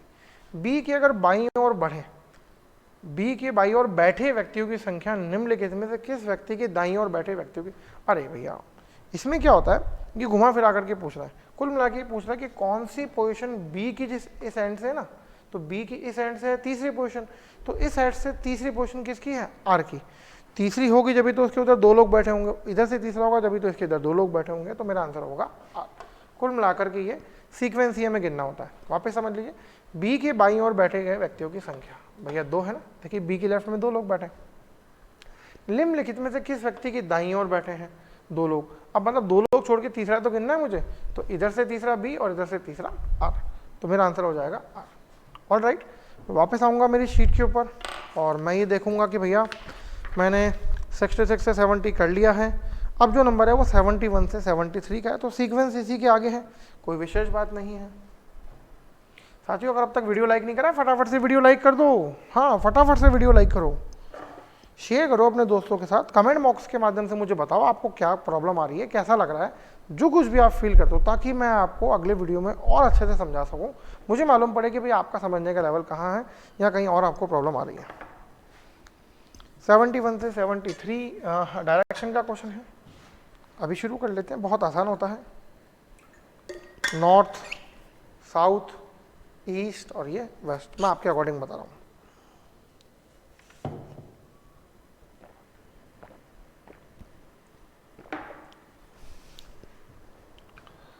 तो बिंदु बी के 20 मीटर पूर्व में बिंदु ए है, तो भैया किसी से मत पूछो, बिंदु बी बना दो और बी के 20 मीटर पूर्व में इधर चले जाओ, ये आ गया ए। नाम हमेशा सफाई से लिखे और लाइन में लिखे कितना दूरी है 20। सी के, अब देखिए बी को तो ए से कनेक्ट किया, सी को किससे कनेक्ट किया, डी से, इस लाइन को भूल जाओ। डी के दक्षिण में ई है, इसको भूल जाओ। बी के 30 मीटर उत्तर में सी है, यहां से क्वेश्चन शुरू होगा। अब भाई साहब बी के 30 मीटर उत्तर में सी है, देखिए हुआ क्या कि इसने हमारे को कंफ्यूज कर दिया। इसने पहली लाइन तो दी बी और ए को लेकर के, फिर इसने कनेक्टिविटी तोड़ दी, इसने सी और डी ले आया, फिर डी के आगे ई ले आया। अब वापस बी लेकर आया तो बी से सी को कनेक्ट किया, जब तक कनेक्टिविटी नहीं होगी डायग्राम नहीं बनेगा। तो बी के 30 मीटर उत्तर में, तो ये 30 मीटर मैंने उत्तर बनाया और ये मैंने बना दिया सी, थोड़ा छोटा लिख रहा सी। अब बिंदु ए के 15 मीटर उत्तर में एफ है, तो देखिए 30 से थोड़ा कम बनाना है, आधा बनाना है, तो ये एफ हो गया इसके उत्तर में, ठीक है। बिंदु बी और सी का मध्य बिंदु जी है, तो देखिए मध्य बिंदु होगा तो 30 का आधा 15 होता है ना, यहाँ आएगा जी, तो ये 15 और ये भी 15। अब वो बीच की जो लाइन थी उसको मैं कनेक्ट कर लेता हूँ। बिंदु सी के 15 मीटर पश्चिम में बिंदु डी है, तो ये 15 मीटर लगना चाहिए, 15 मीटर जैसा ही, ये हो गया डी। और डी के 45 मीटर दक्षिण में ई है, तो भैया 30 तो ये और इससे थोड़ा ज़्यादा 45, ये है बिंदु ई। ये मेरा पूरा का पूरा डायग्राम बन के तैयार हो गया। कोई भी त्रुटि हो, कोई भी परेशानी हो, आप वापस पढ़ सकते हैं। देखिए तो ये उसकी रोशनी में दिखता धुंधला है। कौन सा क्वेश्चन है, 71 से 73, जी हाँ।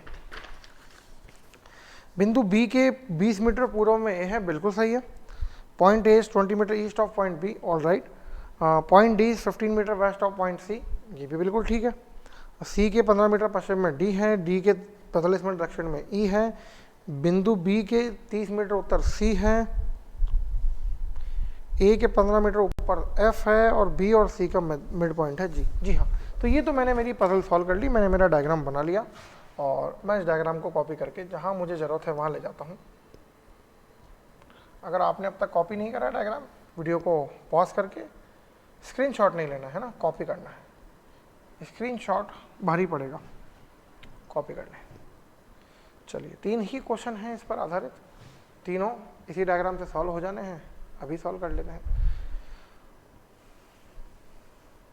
चल भाई, हाँ, डी के 15 मीटर यदि, अच्छा कंडीशनल क्वेश्चन आ गया, एक नया क्वेश्चन डाल के देगा इस डायग्राम के अलावा, उसको भी हम बाद में निपटते हैं।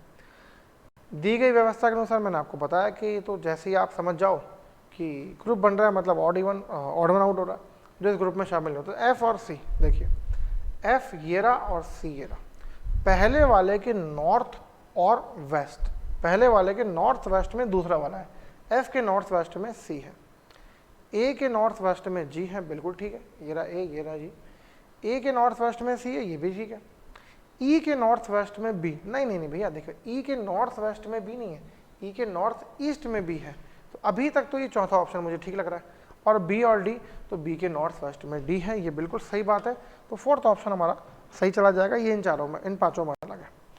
एफ के संदर्भ में, एफ के रेफरेंस में, देखिए जिसका रेफरेंस लिया जाता है संदर्भ लिखा होता है, इंग्लिश में रेफरेंस या फिर रेस्पेक्ट लिखा होगा, एफ, उसकी जाके छाती पर बैठ जाओ, मैं एफ की जाके छाती पर बैठ गया।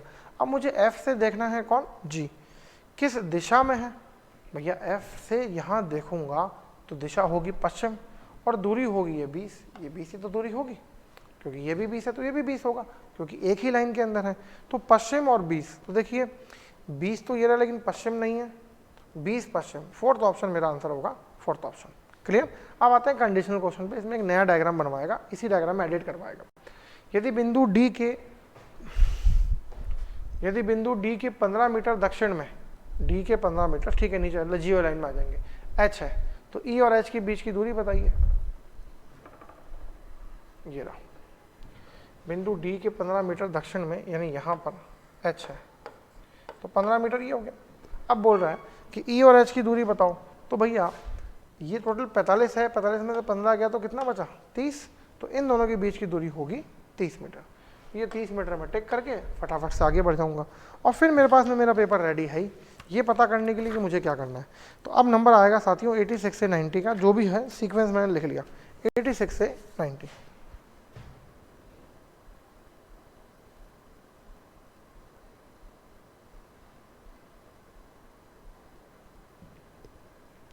छोटी सी पजल होगी, सबसे बड़ी पजल हम सबसे लास्ट में करते हैं, क्योंकि इसमें हमारा समय क्यों खर्च करें। तो पढ़ लेते हैं एक बार पजल। 7 व्यक्ति, अर्थात देखिए इंट्रोडक्शन दे दिया इसने, PQRSTV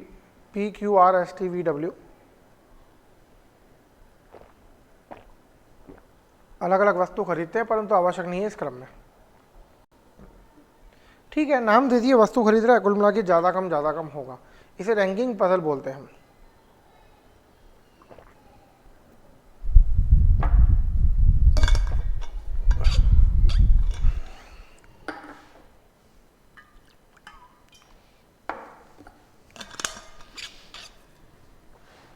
(86 से 90) 86 से 90 PQRSTV, ठीक है, पहले नाम लिख लेते हैं इनके, ये P नेम ऑल हो जाएगा, PQRSTV और W, ठीक है, आवश्यक नहीं है क्रम ये हो, नेम ऑल हो चुका, सीट ऑल करने की जरूरत नहीं है, क्योंकि ये रैंकिंग पजल है। Q तथा R के बीच में एक आदमी खरीदता है, अब ऊपर से नीचे भी बना सकते हैं, लेफ्ट टू राइट भी बना सकते हैं, तो Q, ये बिल्कुल बॉक्स वाली पजल जैसे है, ठीक है, वस्तु खरीदने हो ऊपर नीचे क्रम ही तो रखना है, किसी ने ज़्यादा खरीदी किसी ने कम खरीदी, मतलब कोई ऊपर है कोई नीचे है, ठीक बात है। तो Q और R के बीच में एक आदमी है, अब वो कौन ऊपर है कौन नीचे है मुझे कुछ भी नहीं मालूम है, तो मैं क्या करूँगा, मैं लिखूँगा Q डैश R या फिर R डैश Q, तो Q और R के बीच में एक आदमी है, और Q और R को मैं यहाँ पर बैठा चुका, क्लियर। अब S और Q के बीच में 3 लोग वस्तु खरीदते हैं, अब भाई साहब ये तो रहा Q, अब इसके ऊपर भी 3 आदमी जा सकते हैं और नीचे भी 3 आदमी जा सकते हैं, कुछ भी नहीं पता है कौन कहाँ पर है, तो मैं तुरंत इसके 2 डायग्राम करूँगा। एक बार मैं S को ऊपर ले जाता हूँ, 1 2 3 और ये S, एक बार नीचे लाता हूँ तो 1 दूसरा R तीसरा ये और ये S, इसमें से कुछ भी पॉसिबल हो सकता है। ऐसे ही साथियों इसके भी 2 डायग्राम हो जाएंगे, तो 2 डायग्राम होने से पहले होता है फोटोस्टेट। चलिए, क्योंकि ऊपर 3 आदमी छोड़ें तो पहला ये, दूसरा R, तीसरा कोई होगा और चौथा होगा S, और नीचे छोड़ूं तो 1 2 3 और ये S, तो मैं S को भी फाइनली बैठा चुका हूँ। V के ठीक पहले T वस्तु खरीदता है, ये लो, V के ठीक पहले T, ये मैंने साइड में शॉर्ट नोट बनाए हैं क्योंकि मुझे मालूम नहीं है V और T कहाँ पर आ सकता है, तो V के ठीक पहले T आएगा, और मेरे पास में 4 डायग्राम जिंदा है, तो V के ठीक पहले लिखा है, T वस्तु खरीदता है, और T के पहले S खरीदता है। देखिए कितना गजब काम करा है भैया, स्पष्ट तौर पे दिया है कि ठीक पहले T वस्तु खरीदता है और टी के पहले एस खरीदता है। ठीक पहले का पता नहीं है, ठीक पहले हो भी सकता है, नहीं भी हो सकता है, ठीक है, इंग्लिश में पढ़ लेते हैं। T buys item immediately before V, S buys before T. Clear है?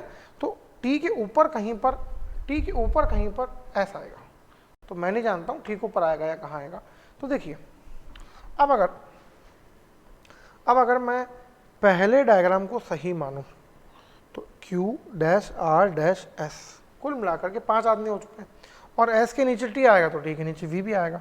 तो साथियों ये सातों आदमी खत्म हो गए, और तभी खत्म होंगे जब मैं S के ठीक नीचे T को बैठाऊंगा। क्लियर है? यहाँ आते हैं तो भैया S के ठीक नीचे T यहाँ भी आ सकता है, V यहाँ आ सकता है, या फिर T और V यहाँ पर भी आ सकता है। तो मैं ठीक तौर पर नहीं कह पा रहा हूँ कि T और V कहाँ पर आएगा। और अगर आगे चलते हैं तो थर्ड डायग्राम पे आता हूँ। अभी मैं T और V को वहाँ से काटूंगा नहीं, क्योंकि मैंने केवल एक डायग्राम में बैठाया, डायग्राम मेरे पास 4 है। जब तक 4 डायग्राम में नहीं बैठाऊंगा मैं इसको काटूंगा नहीं। अब S के अगर मैं नीचे देखूं तो भाई साहब T और V को बैठाना है, दोनों को 2 जगह एक साथ खाली होनी चाहिए, तो ये T और ये V। क्लियर? क्योंकि 5 लोग तो पहले आ चुके, छठा और सातवां T और V आ गया। यहाँ तो एक पोजीशन खाली है, तो एक पोजीशन पे 2 लोग कैसे आ सकते हैं।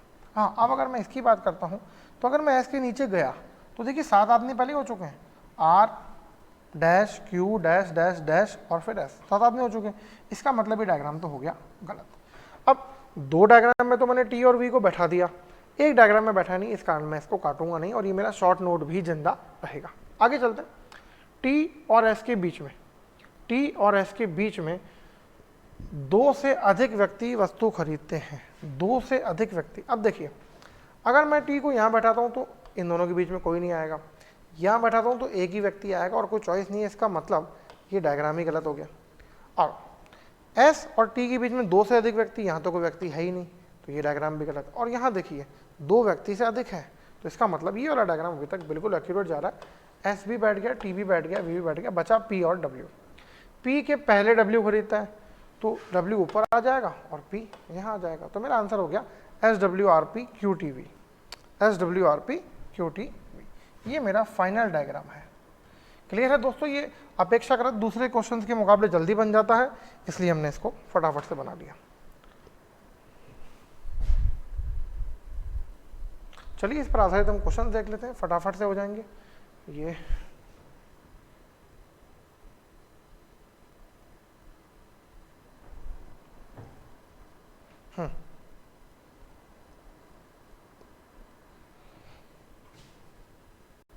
पांच क्वेश्चन हमारे को मिलने वाले हैं, और वो पांचों क्वेश्चन ही हम फटाफट से कर लेते हैं। आर के पहले कितने लोगों ने वस्तु खरीदी? देखिए आर ये रहा, आर के पहले 2 लोग हैं, W और S, तो मेरा आंसर थर्ड ऑप्शन। टी के ठीक पहले कौन वस्तु खरीदता है? टी के ठीक पहले Q वस्तु खरीदता है। जिनको नहीं दिख रहा हूँ बता दूँ, W के पहले वस्तु को खरीदने वाले व्यक्तियों की संख्या, मतलब वही क्रमांक देखना है, निम्नलिखित में से किसके बाद है?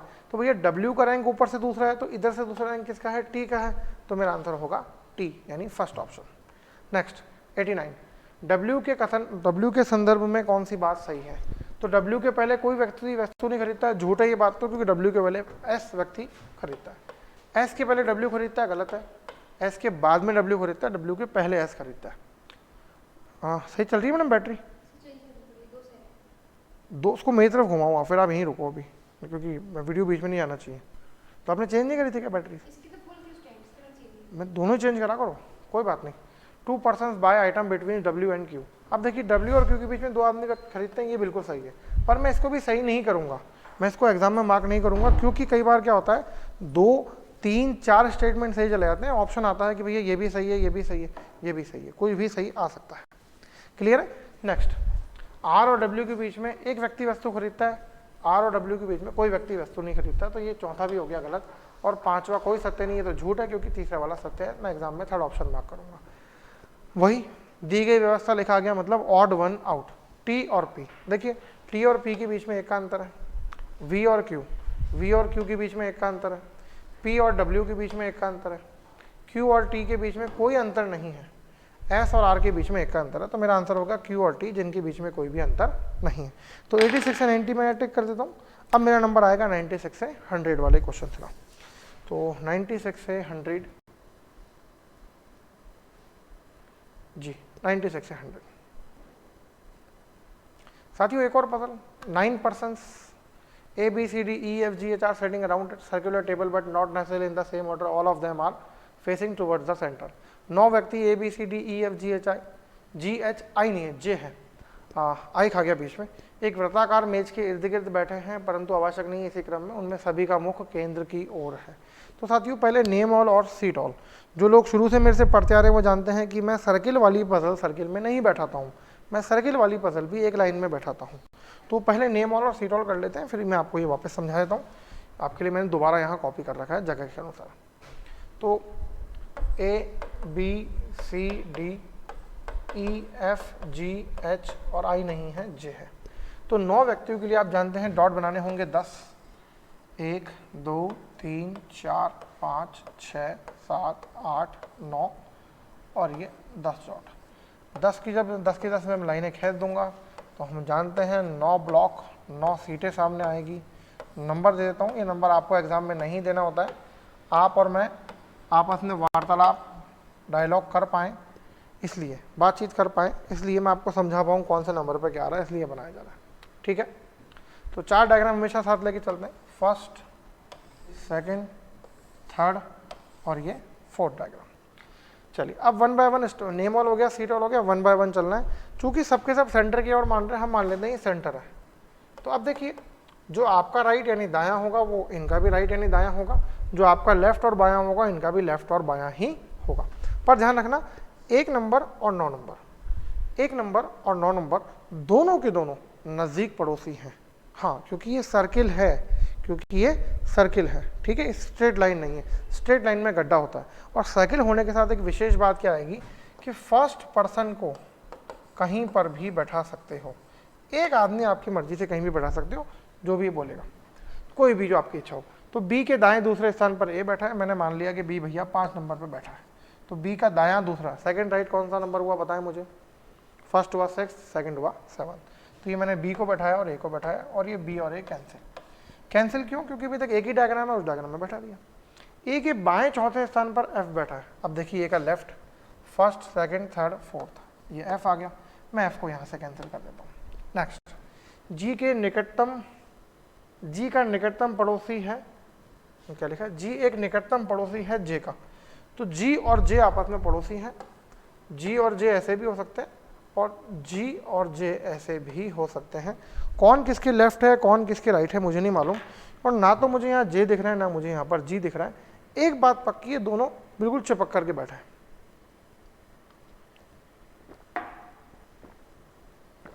इसको यहीं छोड़ देते हैं, इसे बोलते हैं शॉर्ट नोट। आगे बढ़ते हैं, एच के दाएं दूसरे स्थान पर जी बैठा है, तो एक शॉर्ट नोट तो मेरे पास ये हो गया, एच के दाएं दूसरे स्थान पर, तो एच डैश जी होगा, कंफर्म है। एक शॉर्ट नोट ये हो गया, दोनों में कनेक्टिविटी है जी से, परंतु चूंकि अभी तक एच भी नहीं बैठा है इसलिए कोई भी नहीं बैठा सकते।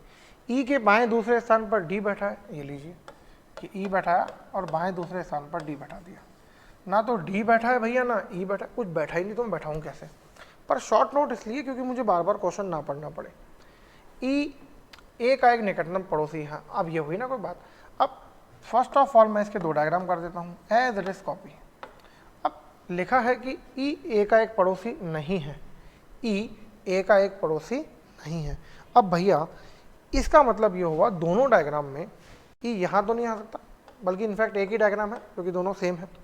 सपोज मैं ई को यहाँ बैठाना चाहता हूँ, ठीक है, यहाँ बैठाते हैं ई को, तो ई के सेकंड लेफ्ट डी आना चाहिए ना भैया। तो फर्स्ट और सेकंड ऑलरेडी ए बैठा है, इसका मतलब यहाँ पर भी ई नहीं आ सकता है। चलिए यहाँ अगर मान लो मेरी बैठाने की इच्छा हो तो फर्स्ट लेफ्ट और सेकंड लेफ्ट पॉसिबल है, इसलिए मैं इस डॉट को थोड़ा सा बड़ा कर देता हूँ कि हाँ ये पॉसिबल है, परंतु 2 पॉसिबिलिटीज़ और चेक मुझे करनी बाकी है, इसलिए मैं इसको फाइनल नहीं मानूंगा। अगर मान लो मैं यहाँ बैठाता हूँ तो भैया यहाँ भी बैठा सकते हैं, क्या बड़ी बात है। फर्स्ट लेफ्ट और ये सेकंड लेफ्ट, मैंने आपको बताया फर्स्ट और 9 बिल्कुल पड़ोसी हैं, चिपक करके बैठे हैं, ठीक है, ध्यान रखें इसमें। बस एक ही बात ध्यान रखनी है, सर्किल वाली पजल को जब आप लाइन में बैठाते हैं तो एकमात्र बात आपको जो ध्यान रखनी है वो क्या रखनी है कि दोनों किनारे वाले व्यक्ति असलियत में किनारे पर नहीं बैठे हैं, वो आपस में चिपक करके बैठे हैं, ठीक है। तो अगर ये तो पॉसिबल है, अगर मैं ई को यहाँ बैठाता हूँ तो फर्स्ट और सेकंड डी यहाँ भी आ सकता है, मतलब ये भी पॉसिबल है। और अगर मान लो मैं ई को यहाँ बैठाता हूँ तो फर्स्ट और सेकंड भैया ये भी पॉसिबल है, यानी 3 पॉसिबिलिटीज़ मेरे सामने हैं। तो मुझे मेन डायग्राम के 3 डायग्राम कर लेने चाहिए, ये एफ, बी और ये ए। यहाँ एक बार मैंने बैठाया ई को, यहाँ एक बार मैंने बैठाया ई को, और यहाँ मैंने एक बार बैठाया ई को। तीनों डायग्राम अब अलग अलग हो चुके हैं। और ई के सेकंड लेफ्ट चूंकि डी बैठा है तो ये मैंने डी यहाँ बैठाया, ये ई के सेकंड लेफ्ट डी यहाँ हो गया, ई का फर्स्ट लेफ्ट और ई का सेकंड लेफ्ट डी यहाँ हो गया, और ये ई और डी को मैंने यहाँ से काट दिया, और ई और डी को मैंने यहाँ से काट दिया। अब देखिए अब किस किस की कनेक्टिविटी बची भैया? अब कोई कनेक्टिविटी नहीं है। कुल मिलाकर के मुझे दो स्थान एक साथ चाहिए, जी और एच के लिए, और एच के सेकंड राइट मुझे क्या चाहिए? जे भी चाहिए। अब अगर मैं इस डायग्राम को देखूं तो इस डायग्राम में आप देखिए दो प्लेस एक साथ खाली ही नहीं है, क्योंकि जी और जे चिपक करके बैठे हैं, तो इसमें तो खाली ही नहीं है कहीं पर भी, तो ये तो हो गया गलत। इस डायग्राम में भी दो प्लेस एक साथ खाली नहीं है, तो ये भी हो गया भैया गलत, 100% गलत, ये भी गलत। मैंने पूरा नहीं काट के यहीं क्रॉस लगा दिया। अब देखिए यहाँ पर जो पोजीशंस खाली हैं चिपक करके वो है 8 नंबर और 9 नंबर, और 9 नंबर और 1 नंबर ये भी आपस में पड़ोसी हैं। अब मुझे किस बात का ख्याल रखना है कि एच के सेकंड राइट जी आना चाहिए। चलिए सपोज कीजिए कि एच को अगर मान लो मैं यहाँ बैठाऊँ तो सेकंड राइट कैसे आएगा? जी, क्योंकि यहाँ तो एफ बैठा है, तो यहाँ पर तो एच नहीं आ सकता। अगर एच को यहाँ बैठाता हूँ तो पॉसिबल है, अगर मैं एच को यहाँ बैठाता हूँ तो यहाँ जी आने की पूरी पॉसिबिलिटी है। तो ये हो गया बड़ा डॉट एच के लिए, ठीक है। यहाँ अगर मैं एच को बैठाता हूँ तो फर्स्ट राइट और सेकंड राइट जी यहाँ भी आ सकता है, कोई बात नहीं, ये भी सही जा सकता है। और अगर एच को मैं यहाँ बैठाता हूँ तो ये फर्स्ट राइट और सेकंड राइट ये पॉसिबल नहीं है। तो एच को लेकर के मेरे पास दो पॉसिबिलिटीज़ है, या तो एच 6 नंबर पर आएगा तो 8 नंबर पर जी आ जाएगा, या फिर एच 8 नंबर पर आएगा तो 1 नंबर पर जी आ जाएगा। क्लियर है? तो एच और जी को लेके मामला बिल्कुल क्लियर है। नहीं, बिल्कुल क्लियर नहीं है, दो डायग्राम बनेंगे। तो या तो मैं इसी से कुछ छेड़खानी नहीं, मैं इनसे छेड़खानी नहीं करता हूँ। मेरे पास चौथी पॉसिबिलिटी है, मैं इसको कॉपी कर लेता हूँ, डी एफ ई बी ए। अब एक बार 6 नंबर पर एच और एक बार 8 नंबर पर एच। एच के दाएं दूसरे स्थान पर जी बैठा है, ठीक है। ये जी यहाँ आ जाएगा और यहाँ पर जी यहाँ आ जाएगा। तो ये एच और जी वाली बात खत्म हो गई, बचे सी और जे। अब देखिए जी और जे आपस में पड़ोसी हैं, तो अगर जी यहाँ बैठा है तो जे यहाँ पर आएगा, और जी अगर यहाँ बैठा है तो जे यहाँ पर आएगा। पड़ोसी है, बिल्कुल चिपक करके बैठे होने इनको।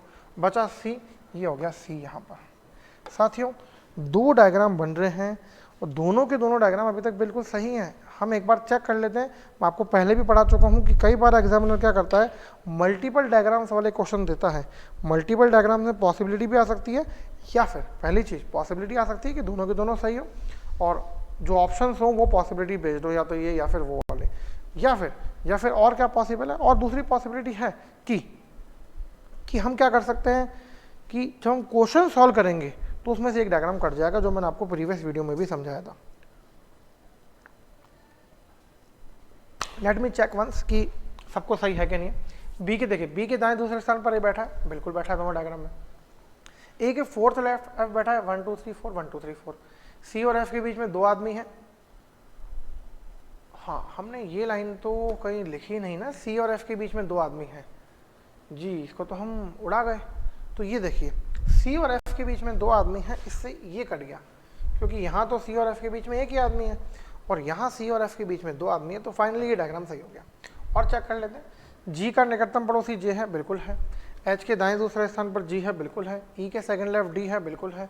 ई ए का पड़ोसी नहीं है, बिल्कुल नहीं है। तो साथियों ये डायग्राम मेरा हुआ final, G D F E B C A G H. मैं इसको कहीं और लिख लूँ छोटा छोटा सा, क्योंकि क्वेश्चन सॉल्व करने के लिए मुझे इसको आगे लेके जाना पड़ेगा। तो ये G D F E B C A H और ये जे। जो लोग समझ रहे हैं कि भाई ये तो सर्किल है सर, ऐसे कैसे बैठा दिया, अरे भैया यही तो ट्रिक है, यही तो ट्रिक है कि सर्किल को सर्किल में बैठाओ ही मत, सर्किल को सर्किल में मत बैठाओ। मैं बता रहा हूँ उसको वैसे बैठा लो। तो G D F E B C A H जे।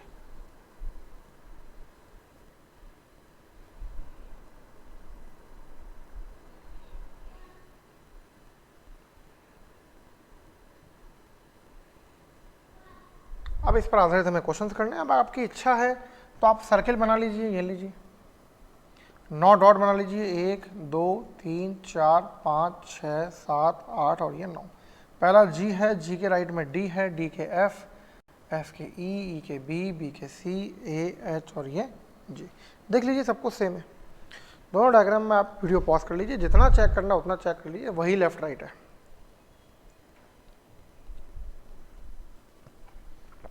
चलिए क्वेश्चन सॉल्व करते हैं। आवाज आ रही है अभी? ठीक है। कौन सा व्यक्ति ई के दाएं तीसरे स्थान पर बैठा? भैया ई के दाएं तीसरे स्थान पर ये रहा ए, और ई के दाएं तीसरे स्थान पर ये रहा ए। अब अगर आप सर्किल में गिनोगे ना दायां राइट, तो गड़बड़ कर सकते हो, फिर राइट आप इधर मान सकते हो, क्योंकि इसमें आपको क्लॉकवाइज एंटी क्लॉकवाइज ध्यान रखना पड़ता है। जबकि आप सर्किल को एक लाइन में बैठाते हो तो राइट और लेफ्ट की झगड़ा हमेशा खत्म। हमारा आंसर हो गया ए। ई और एफ के बीच में कितने आदमी बैठे हैं भैया? ई और एफ के बीच में कोई आदमी नहीं बैठा, बिल्कुल चिपक करके बैठे हैं, तो नन, नन यानी कोई नहीं। कौन सा व्यक्ति सी और ई के ठीक बीच में बैठा? तो ये रहा सी, ये रहा ई, इनके बीच में बी, सी और ई के बीच में बी, तो ये मेरा आंसर हो गया बी। All clear? चलिए वापस आगे चलते हैं और इस पर आधारित और क्वेश्चन कर लेते हैं।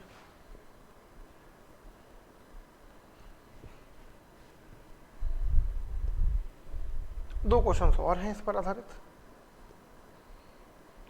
कौन सा व्यक्ति ए के ठीक राइट बैठा है? ए के ठीक राइट आप मुझे बता दीजिए कौन बैठा है? बिल्कुल आसान है, एच बैठा है, ये रहा एच। 5 एक प्रकार सामान्य हर बार आता है भैया, ऑड वन आउट, किसी एक को अलग करना है। ई और सी, देखिए ई और सी के बीच में एक आदमी बैठा है, बी और एफ, बी और एफ के बीच में एक आदमी बैठा है, ए और सी के बीच में कोई नहीं बैठा है। तो अभी तक तो ये, अभी तक ये, पर 5 ऑप्शन चेक करेंगे। डी और जे, देखिए डी और जे के बीच में जी बैठा है एक आदमी, सी और एच के बीच में एक आदमी बैठा है ए, तो साथियों थर्ड ऑप्शन हमारा आंसर है। ए और सी के बीच में कोई आदमी नहीं बैठा, बाकी सबके बीच में एक एक आदमी बैठा है। तो 96 से 100 भी हमारा हो गया है, और लास्ट क्वेश्चन बचा है हमारे पास 81 से 85, वो लास्ट पजल हम कर लेते हैं।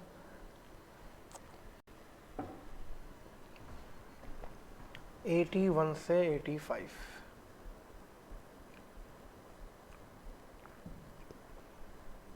साथियों जिन्होंने अब तक वीडियो लाइक नहीं करा है फटाफट से वीडियो लाइक कर दो, ताकि मैं आपके लिए और बढ़िया बढ़िया वीडियोस बनाता रहूं। चैनल सब्सक्राइब नहीं करा है फटाफट से सब्सक्राइब करो, ताकि आप हमारी अगली कोई भी वीडियो मिस ना कर पाओ, आपको उसकी अपडेट्स मिल जाए। फटाफट अपने सभी दोस्तों के साथ शेयर करो, व्हाट्सअप पर, फेसबुक पर, इंस्टाग्राम पर, जिस भी सोशल मीडिया प्लेटफॉर्म को आप यूज़ करते हो उस पर शेयर करो। ध्यान रखिए ज्ञान हमेशा बांटने से बढ़ता है। आज आप किसी की मदद कर रहे हो, कल रिवर्ट में वो भी आपकी मदद करेंगे। 81 से 85,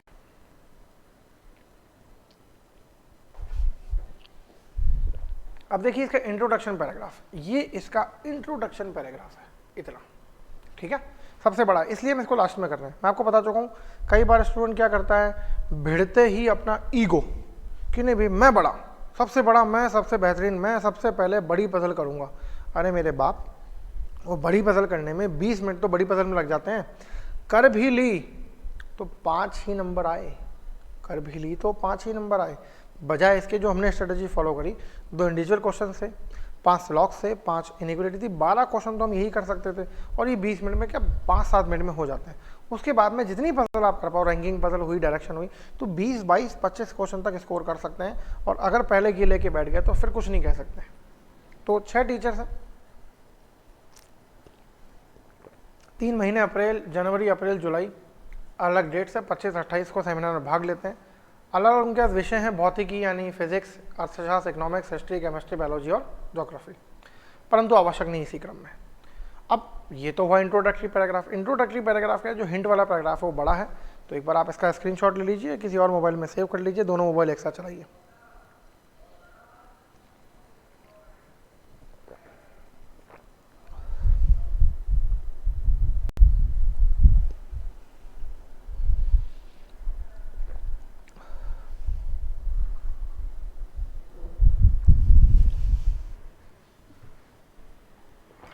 नेम ऑल, सीट ऑल हमारे को करना जरूरी है, तो मैं एक बार इनके नाम देख लेता हूँ। PQRSTU, जनवरी, अप्रैल, जुलाई, 25-28।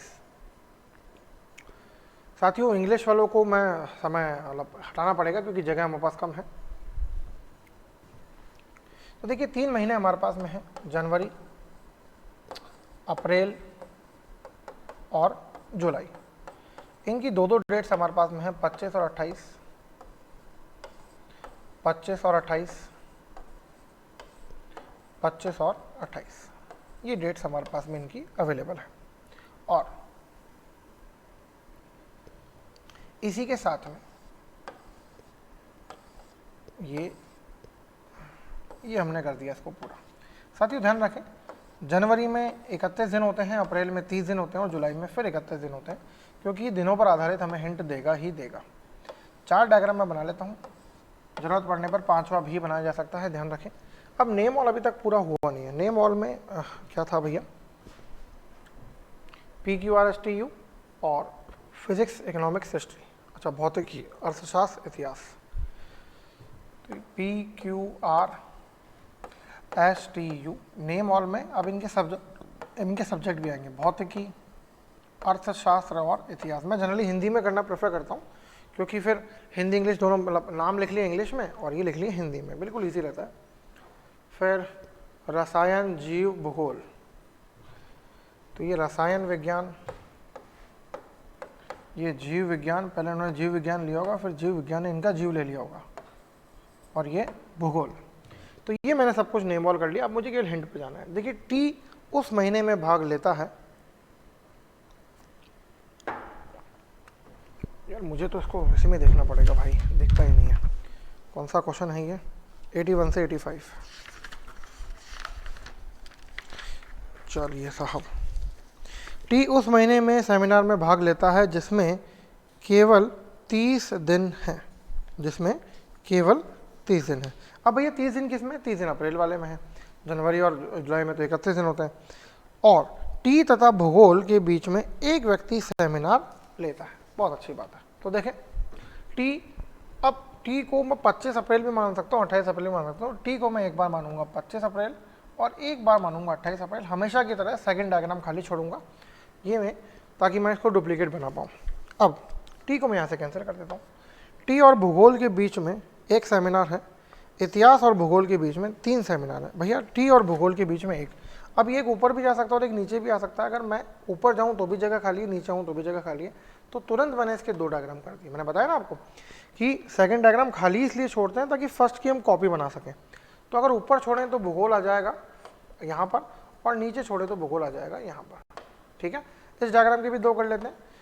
अगर नीचे आना है तो भूगोल यहाँ आ जाएगा, और ऊपर एक आदमी छोड़ना है तो भूगोल यहाँ पर आ जाएगा। तो मैं भूगोल को यहाँ से काट देता हूँ। नेक्स्ट हमारे पास में लिखा है कि इतिहास और भूगोल के बीच में केवल 3 शिक्षक सेमिनार में भाग लेते हैं। Only 3 teachers attend the seminar between history and geography. तो देखिए, अगर मैं पहला डायग्राम सही मानूँ तो फर्स्ट, सेकंड, थर्ड ये आ जाएगा इतिहास, और कोई पोजीशन है, इसके ऊपर तो 3 आदमी जा नहीं सकते। यहाँ मानूँ तो नीचे 3 आदमी नहीं जा सकते, तो 1 2 3 ये हो गया इतिहास। बैटरी चल रही है, मैंने आवाज़ आ रही है, उसको एक बार आपकी तरफ कर लो। भूगोल, ऊपर 3 आदमी है नहीं, तो 1 2 3 छोड़ेंगे तो इतिहास यहाँ पर, नीचे जगह नहीं है तो ऊपर 3 आदमी छोड़ के इतिहास यहाँ पर। ये मैंने यहाँ से इतिहास कर दिया कैंसिल। नेक्स्ट, क्यू और भौतिकी के बीच में 2 लोग नहीं, क्यू के पहले सेमिनार में भाग लेने वाले व्यक्तियों की संख्या इतिहास में भाग लेने वाले व्यक्तियों के बाद में सेमिनार भाग लेने वाले व्यक्तियों की संख्या के समान है। इनमें इस तरह के क्वेश्चन भी हम कर चुके हैं। इस लैंग्वेज का मतलब यह है कि भैया क्यू के पहले जितने लोग सेमिनार में भाग ले रहे हैं उतने ही लोग इतिहास के भाग में भाग ले रहे हैं। जैसे इतिहास के बाद में अगर एक व्यक्ति भाग ले रहा है, अटेंड कर रहा है सेमिनार, तो क्यू के पहले एक ही करेगा। इस लाइन का सिंपल सा मतलब होता है सीक्वेंस जो है ना दोनों किनारों से वो सेम होना चाहिए। तो अगर इतिहास यहाँ पर है तो क्यू यहाँ पर भी तो हो सकता है, क्योंकि हो सकता है क्यू ही इतिहास अटेंड करता हो, इस बारे में हम कुछ नहीं कह सकते। तो क्यू यहाँ भी हो सकता है और क्यू यहाँ भी हो सकता है। हो सकता है कि क्यू के, नहीं कुछ गलत कह रहा हूँ मैं, क्यू के पहले, ठीक बात है। तो कन्फर्म है कि इतिहास अगर नीचे से सेकंड है तो क्यू ऊपर से सेकंड होगा, इतिहास अगर ऊपर से फर्स्ट है तो क्यू नीचे से फर्स्ट होगा, नीचे से इतिहास फर्स्ट है ऊपर से फर्स्ट क्यू, नीचे से ऊपर से सेकंड है नीचे से सेकंड होगा क्यू। तो फाइनली मैं क्यू को यहाँ से कैंसिल कर सकता हूँ। ऑलराइट, देख लीजिए वापस कि भैया इतिहास के बाद में अगर 1 है तो क्यू के पहले 1 है, इतिहास के बाद में अगर 5 है तो देखिए क्यू के पहले 5 है, क्यू के पहले कोई नहीं है तो इतिहास के बाद में भी कोई नहीं है, क्यू के पहले 4 है तो इतिहास के बाद में भी 4 है। ऑलराइट, इस लाइन का मतलब यह है सीक्वेंस दोनों किनारों से सेम आना चाहिए। क्यू और भौतिकी के बीच में 2 है। अब देखिए ऊपर तो जगह है नहीं, तो 1 और 2 छोड़ करके भौतिकी, 1 और 2 छोड़ के भौतिकी तो आएगा नहीं क्योंकि इतिहास बैठा है, इसका मतलब ये डायग्राम हो गया गलत। क्यू नीचे जगह नहीं है तो 1 और 2 छोड़ करके यहाँ आएगा तो भौतिकी, मतलब ये डायग्राम पॉसिबल है। मैं यहाँ से भौतिकी यानी फिजिक्स को नहीं काटूंगा, रीज़न अभी सभी डायग्राम में नहीं बैठा है। और क्यू ऊपर जगह नहीं है तो 1 और 2 छोड़ करके ये भौतिकी यानी टी हो गया, और नीचे जगह नहीं है तो 1 और 2 छोड़ करके ये भौतिकी हो गया इस जगह। ऑलराइट, एक डायग्राम कट चुका है, भौतिकी को मैं यहाँ से काट देता हूँ। 3 सब्जेक्ट कट गए हैं, 2 व्यक्ति कट गए हैं, जल्दी ही डायग्राम सॉल्व हो जाएगा। जीव विज्ञान पर सेमिनार में आर भाग लेता है। देखिए आर और जीव विज्ञान बिल्कुल और बराबर में रखने हैं, तो बराबर में रखने के लिए मुझे पोजीशन खाली चाहिए, मतलब एक ऐसा ब्लॉक चाहिए जिसमें नाम और सब्जेक्ट दोनों खाली हो। तो या तो यहाँ आएगा या फिर यहाँ आएगा। इसमें देखो तो भैया केवल यहीं आएगा, इसमें देखो तो केवल यहीं पर आएगा। पर तीनों डायग्राम में से 2 डायग्राम में तो ठीक से बैठा पा रहा हूँ कि आर है जीव विज्ञान, आर है जीव विज्ञान, ठीक है। अब देखिए मैं समझा देता हूँ आपको दोनों ब्लॉक मुझे क्यों खाली चाहिए। अगर मान लो मैं आर यहाँ बैठाता हूँ तो यहाँ तो आएगा ही नहीं, क्योंकि इसको जीव विज्ञान पसंद है। यहाँ आ सकता है, यहाँ तो ऑलरेडी टी बैठा है, यहाँ आ सकता है, यहाँ बैठा भी दिया तो जीव विज्ञान तो पसंद है नहीं, क्योंकि यहाँ वाला तो भूगोल पसंद है, और यहाँ आर आ नहीं सकता है। ठीक समझे इसी बात को। यहाँ पर भी 2 डायग्राम पॉसिबल है, ये वाला और ये वाला, और यहाँ पर एक ही है, तो मैं यहाँ तो लिख देता हूँ आर और जीव विज्ञान, ठीक है। पर ना तो मैं आर को काट सकता हूँ ना मैं जीव विज्ञान को काट सकता हूँ। रीज़न क्योंकि जब तक सभी डायग्राम में नहीं बैठता तब तक बात नहीं बनेगी।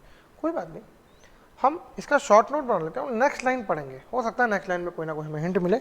नेक्स्ट लाइन में हिंट है कि एस के ठीक बाद यू सेमिनार में भाग लेता है।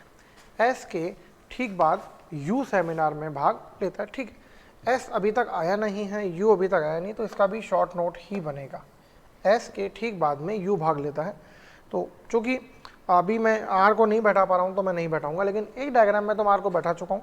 एस के ठीक बाद में यू भाग लेता है, तो 2 पोजीशन एक साथ खाली तो बस यहीं पर है, एस और यू, और बचा हुआ व्यक्ति वहाँ आ जाएगा। परंतु मैं यहाँ से काट नहीं सकता हूँ, रीज़न आप जानते हैं, सभी डायग्राम में नहीं बैठा है। एस उस महीने में सेमिनार में भाग नहीं लेता है। एस उस महीने में भाग नहीं लेता है जिसमें 31 दिन से कम हो। इसका मतलब S is not in April. S को मुझे अप्रैल में नहीं आने देना है। साथियों मेरे पास काफ़ी सारे हिंट इकट्ठे हो चुके हैं, और तो मुझे इसको अच्छा लास्ट लाइन बची, चेक कर लेते हैं। क्यू और पी अर्थशास्त्र और भूगोल में भाग नहीं लेते हैं। तो ये मैंने लिखा क्यू और ये मैंने लिखा P is not equal to अर्थशास्त्र और भूगोल।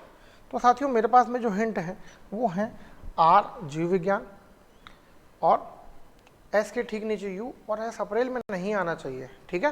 तो यहीं से शुरू करते हैं। अब सपोज कीजिए कि ये तो बैठ गया भैया, ठीक है, आर यहाँ आ गया, एस और यू आ गया, एस अप्रैल में नहीं है, ये सारी बातें इसमें लागू हो रही है। एस और यू के अलावा बचा पी, पी आ जाएगा यहाँ पर। अब देखिए यहाँ लिखा है पी को भूगोल पसंद नहीं है, मतलब ये डायग्राम तो हो गया 100% गलत, क्योंकि पी के लिए जगह ही एक बची। देखिए पी के लिए जगह यही बची ना, और पी को बैठाना पड़ेगा, और पी को भूगोल पसंद है नहीं, इसका मतलब हुआ ये डायग्राम हो गया हमारा 100% गलत। नेक्स्ट, अब मुझे अब देखिए, अब अगर मान लीजिए मुझे अगर 2 पोजीशन एक साथ खाली चाहिए एस और यू को बैठाने की, नाम वाले पोजीशन, तो एस और यू यहाँ भी आ सकते हैं और एस और यू यहाँ भी आ सकते हैं। देखिए यहाँ नहीं आएंगे एस और यू, यहाँ क्यों नहीं आएंगे, क्योंकि अगर मैं एस को यहाँ बैठाऊंगा तो एस अप्रैल में आ जाएगा, अप्रैल की मना कर दिया गया है, तो इसका मतलब एस और यू यहाँ पर आएंगे। ये एस हो गया और ये यू हो गया। अब आर के लिए जगह खाली हो गई, ये आर हो गया और ये जीव विज्ञान हो गया, ठीक बात है। यहाँ चलते हैं। अब देखिए एस और यू यहाँ पर भी आ सकते हैं, एस और यू यहाँ पर भी आ सकता है, कोई मना ही नहीं है। एस और यू, एस यहाँ पर भी अप्रैल में नहीं आ रहा है, एस यहाँ पर भी अप्रैल में नहीं आ रहा है, तो किसी न किसी मुझे एक जगह बैठाना पड़ेगा। तो मैं इसके फटाफट से 2 डायग्राम करने की कोशिश करता हूँ, और मैंने कहा था ज़रूरत पड़ेगी तो हम 5वां डायग्राम बना लेंगे। तो ये मैं बैठा चुका हूँ आर जीव विज्ञान एस और यू, मैं इसको कॉपी करूँगा, दैट इज क्यू भूगोल, टी भौतिकी, दोनों जगह खाली है, और ये इतिहास। अब देखिए एस और यू यहाँ भी आ सकता है, और एस और यू यहाँ पर भी आ सकता है, दोनों पॉसिबल।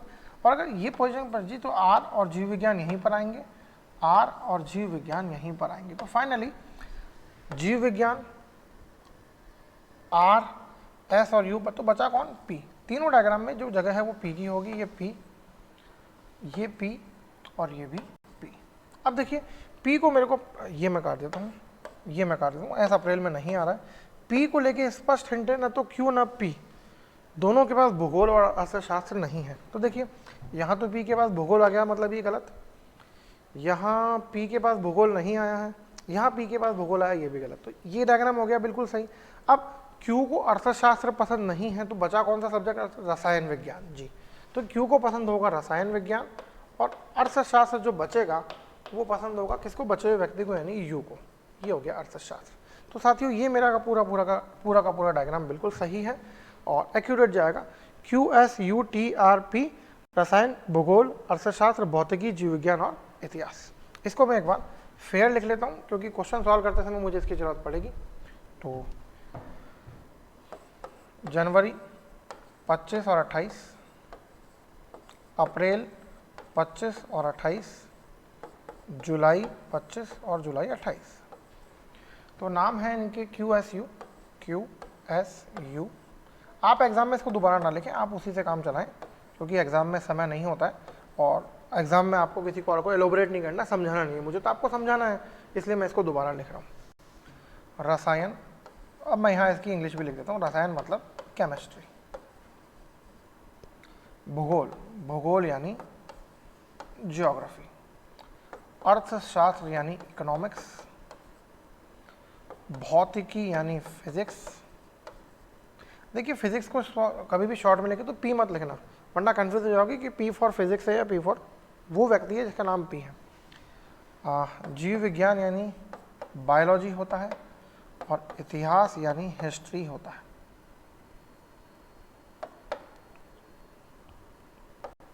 तो ये सारे के सारी पजल सॉल्व हो चुकी हैं। अब क्वेश्चन पेपर में कुछ नहीं बचा है, बस इसी के क्वेश्चन सॉल्व करने हैं। That's it, tata goodbye कर देंगे फिर। तो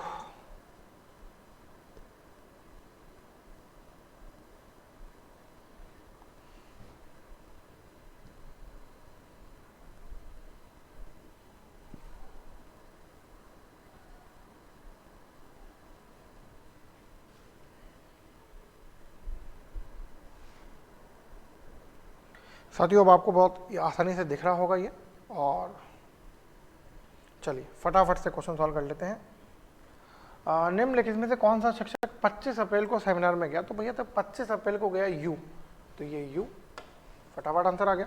कौन सा शिक्षक टी के बाद सेमिनार में? तो टी के बाद आर भी लेता है और पी भी लेता है, तो मुझे क्वेश्चन पूरा पढ़ना चाहिए। अच्छा ठीक बात लिखा है, तो ठीक बात का मतलब तो आर। आर हो सकता है लैंग्वेज चेंज हो, लिखा हो कि जीव विज्ञान वाला, तो आर के ठीक बाद, सॉरी टी के ठीक बाद आर। एस और पी के बीच में कितने लोगों ने सेमिनार अटेंड किया? तो एस ये रहा, पी ये रहा, इन दोनों के बीच में 3 लोग हैं सेमिनार में, तो 1 2 3 3। तो ये मेरे फटाफट से क्वेश्चन सॉल्व होगा। तो पजल सॉल्व करने में टाइम लगता है, पर पजल पे जो बेस्ड क्वेश्चन आते हैं उनको सॉल्व करने में टाइम नहीं लगता। तो 84 और 85 पर चलते हैं। 84 85 पर आ गए। चलिए ये सॉल्यूशन अपने सामने आपको दिखाई दे रहा होगा। तो किस तिथि और किस महीने में क्यू ने भाग लिया? तो क्यू भैया, क्यू ने भाग लिया जनवरी में 25 तारीख को, तो 25 जुलाई नहीं 25 जनवरी, ये रहा थर्ड ऑप्शन। शिक्षकों का कौन सा युग्म एक ही महीने में है? सेम मंथ वाला बताना है मुझे। तो एस और यू सेम नहीं है, पी और यू भी सेम नहीं है, यू और आर भी सेम नहीं है, टी और पी भी सेम नहीं है, क्यू और एस, यस क्यू और एस सेम जनवरी में भाग लेते हैं। तो साथियों ये मेरा क्वेश्चन हो गया क्लियर। मैं समझता हूँ लगभग कितना घंटा चल गया ये वीडियो, करीब 1.5 घंटा हो गया इस वीडियो को। बहुत सारे बच्चे, आप में से बहुत सारे स्टूडेंट, मेरे छात्र विद्यार्थी ये सोच सकते हैं कि सर 20 मिनट का पेपर है, आप तो समझा ही 1.5 घंटे, मेरे तो स्ट्रेटेजी का बात की हुई। अरे भैया ये मैं आपको समझाते हुए बेसिक्स वाले बच्चों को भी साथ लेते हुए करा रहा हूँ, ठीक बात है। 20 मिनट में 35 क्वेश्चन किए जा सकते हैं, यकीन करो। अगर मैं आपको नहीं समझाऊंगा, अगर मैं ये सब नहीं करूंगा, बस मैं तो फटाफट सॉल्व करूंगा, तो मैं कर सकता हूँ, यस। हाँ हमेशा हो जाए, क्योंकि अगर मैंने ये पजल पहले छेड़ दी तो फिर शायद लगता है मुश्किल होंगे 20 मिनट में 35, लेकिन ये संभव है कि इसको छोड़ करके बाकी 30 क्वेश्चन तो हो ही सकते हैं, और बहुत बड़ी बात है। प्री में अगर आप रीजनिंग में 30 क्वेश्चन करके आ जाओ, अरे भाई साहब जरूर से पास हो गए। बस बाकी दोनों में तो आपको पास होना है, मैथ्स और इंग्लिश, क्योंकि रीजनिंग के 30 क्वेश्चन करने का मतलब स्केलिंग नॉर्मलाइजेशन के बाद में आपको 35 नंबर मिल ही जाएंगे। 35 से ज़्यादा तो मिल नहीं सकता इंडिविजुअल सब्जेक्ट में, ठीक बात है। तो एक बार चेक कर लेते हैं, कोई क्वेश्चन हमारा छूटा तो नहीं है। 74, 75, 76 से 80, 90, ठीक है। 81 से 85 अच्छा 81 से 85 ही हमने करा है। तो साथियों ये सारे के सारे क्वेश्चन हमने कर लिए हैं। ये शीट वापस आपके सामने। हाँ, आपको जो शीट वहाँ मिलेगी उसमें तो आपको रफ काम करना पड़ेगा, क्योंकि मैंने तो मेरा रफ काम बोर्ड पे कर लिया है। तो साथियों यही अपनी स्ट्रेटजी अपनाएं। जो भी आपके पास बुक अवेलेबल है हमेशा ऑफलाइन प्रैक्टिस करें। टाइम खुद अपना अलार्म सेट कर लें 20 मिनट का, स्टॉप वॉच के अकॉर्डिंग काम लें। वैसे अलार्म ज़्यादा यूज़फुल होगा, तो बस 20 मिनट का अलार्म लगाएं, रीजनिंग का पेपर करना शुरू करें। इसी तरीके से पहले लिखें 1-1.5 मिनट और फिर धनाधन शुरू हो जाएं। ध्यान रखें बुक से करते समय, हार्ड कॉपी से करते समय बुक या हार्ड कॉपी को गंदा ना करें, क्योंकि अगर आपने उस बुक या हार्ड कॉपी को गंदा कर दिया तो अगली बार रीप्रैक्टिस नहीं कर पाओगे। ऑलराइट, इसी के साथ आपसे विदा लेने का समय आ गया है। अपने आसपास सफाई बनाए रखें। आप और मैं सुमित गोयल आप सबके उज्जवल भविष्य की कामना करता हूं। साथियों जिन्होंने अब तक वीडियो लाइक नहीं करा है फटाफट से वीडियो लाइक कर दीजिए, अपने सभी दोस्तों के साथ शेयर करें। इतना बढ़िया वीडियो सभी दोस्तों के साथ शेयर करें। कोई भी प्रॉब्लम है, कुछ भी चीज़ और जानना चाह रहे हो मुझे कमेंट बॉक्स के माध्यम से बताएं। ये वीडियो कैसा लगा मुझे ज़रूर से बताएं, और हमारे सभी अपडेट्स पाने के लिए, जिससे आपका कोई वीडियो मिस ना हो, हमारे चैनल को सब्सक्राइब करें। क्लियर है साथियों? अब समय आ चुका है आपसे विदा लेने का, और फिर आपसे मिलेंगे नेक्स्ट वीडियो में। जय हिंद और जय भारत।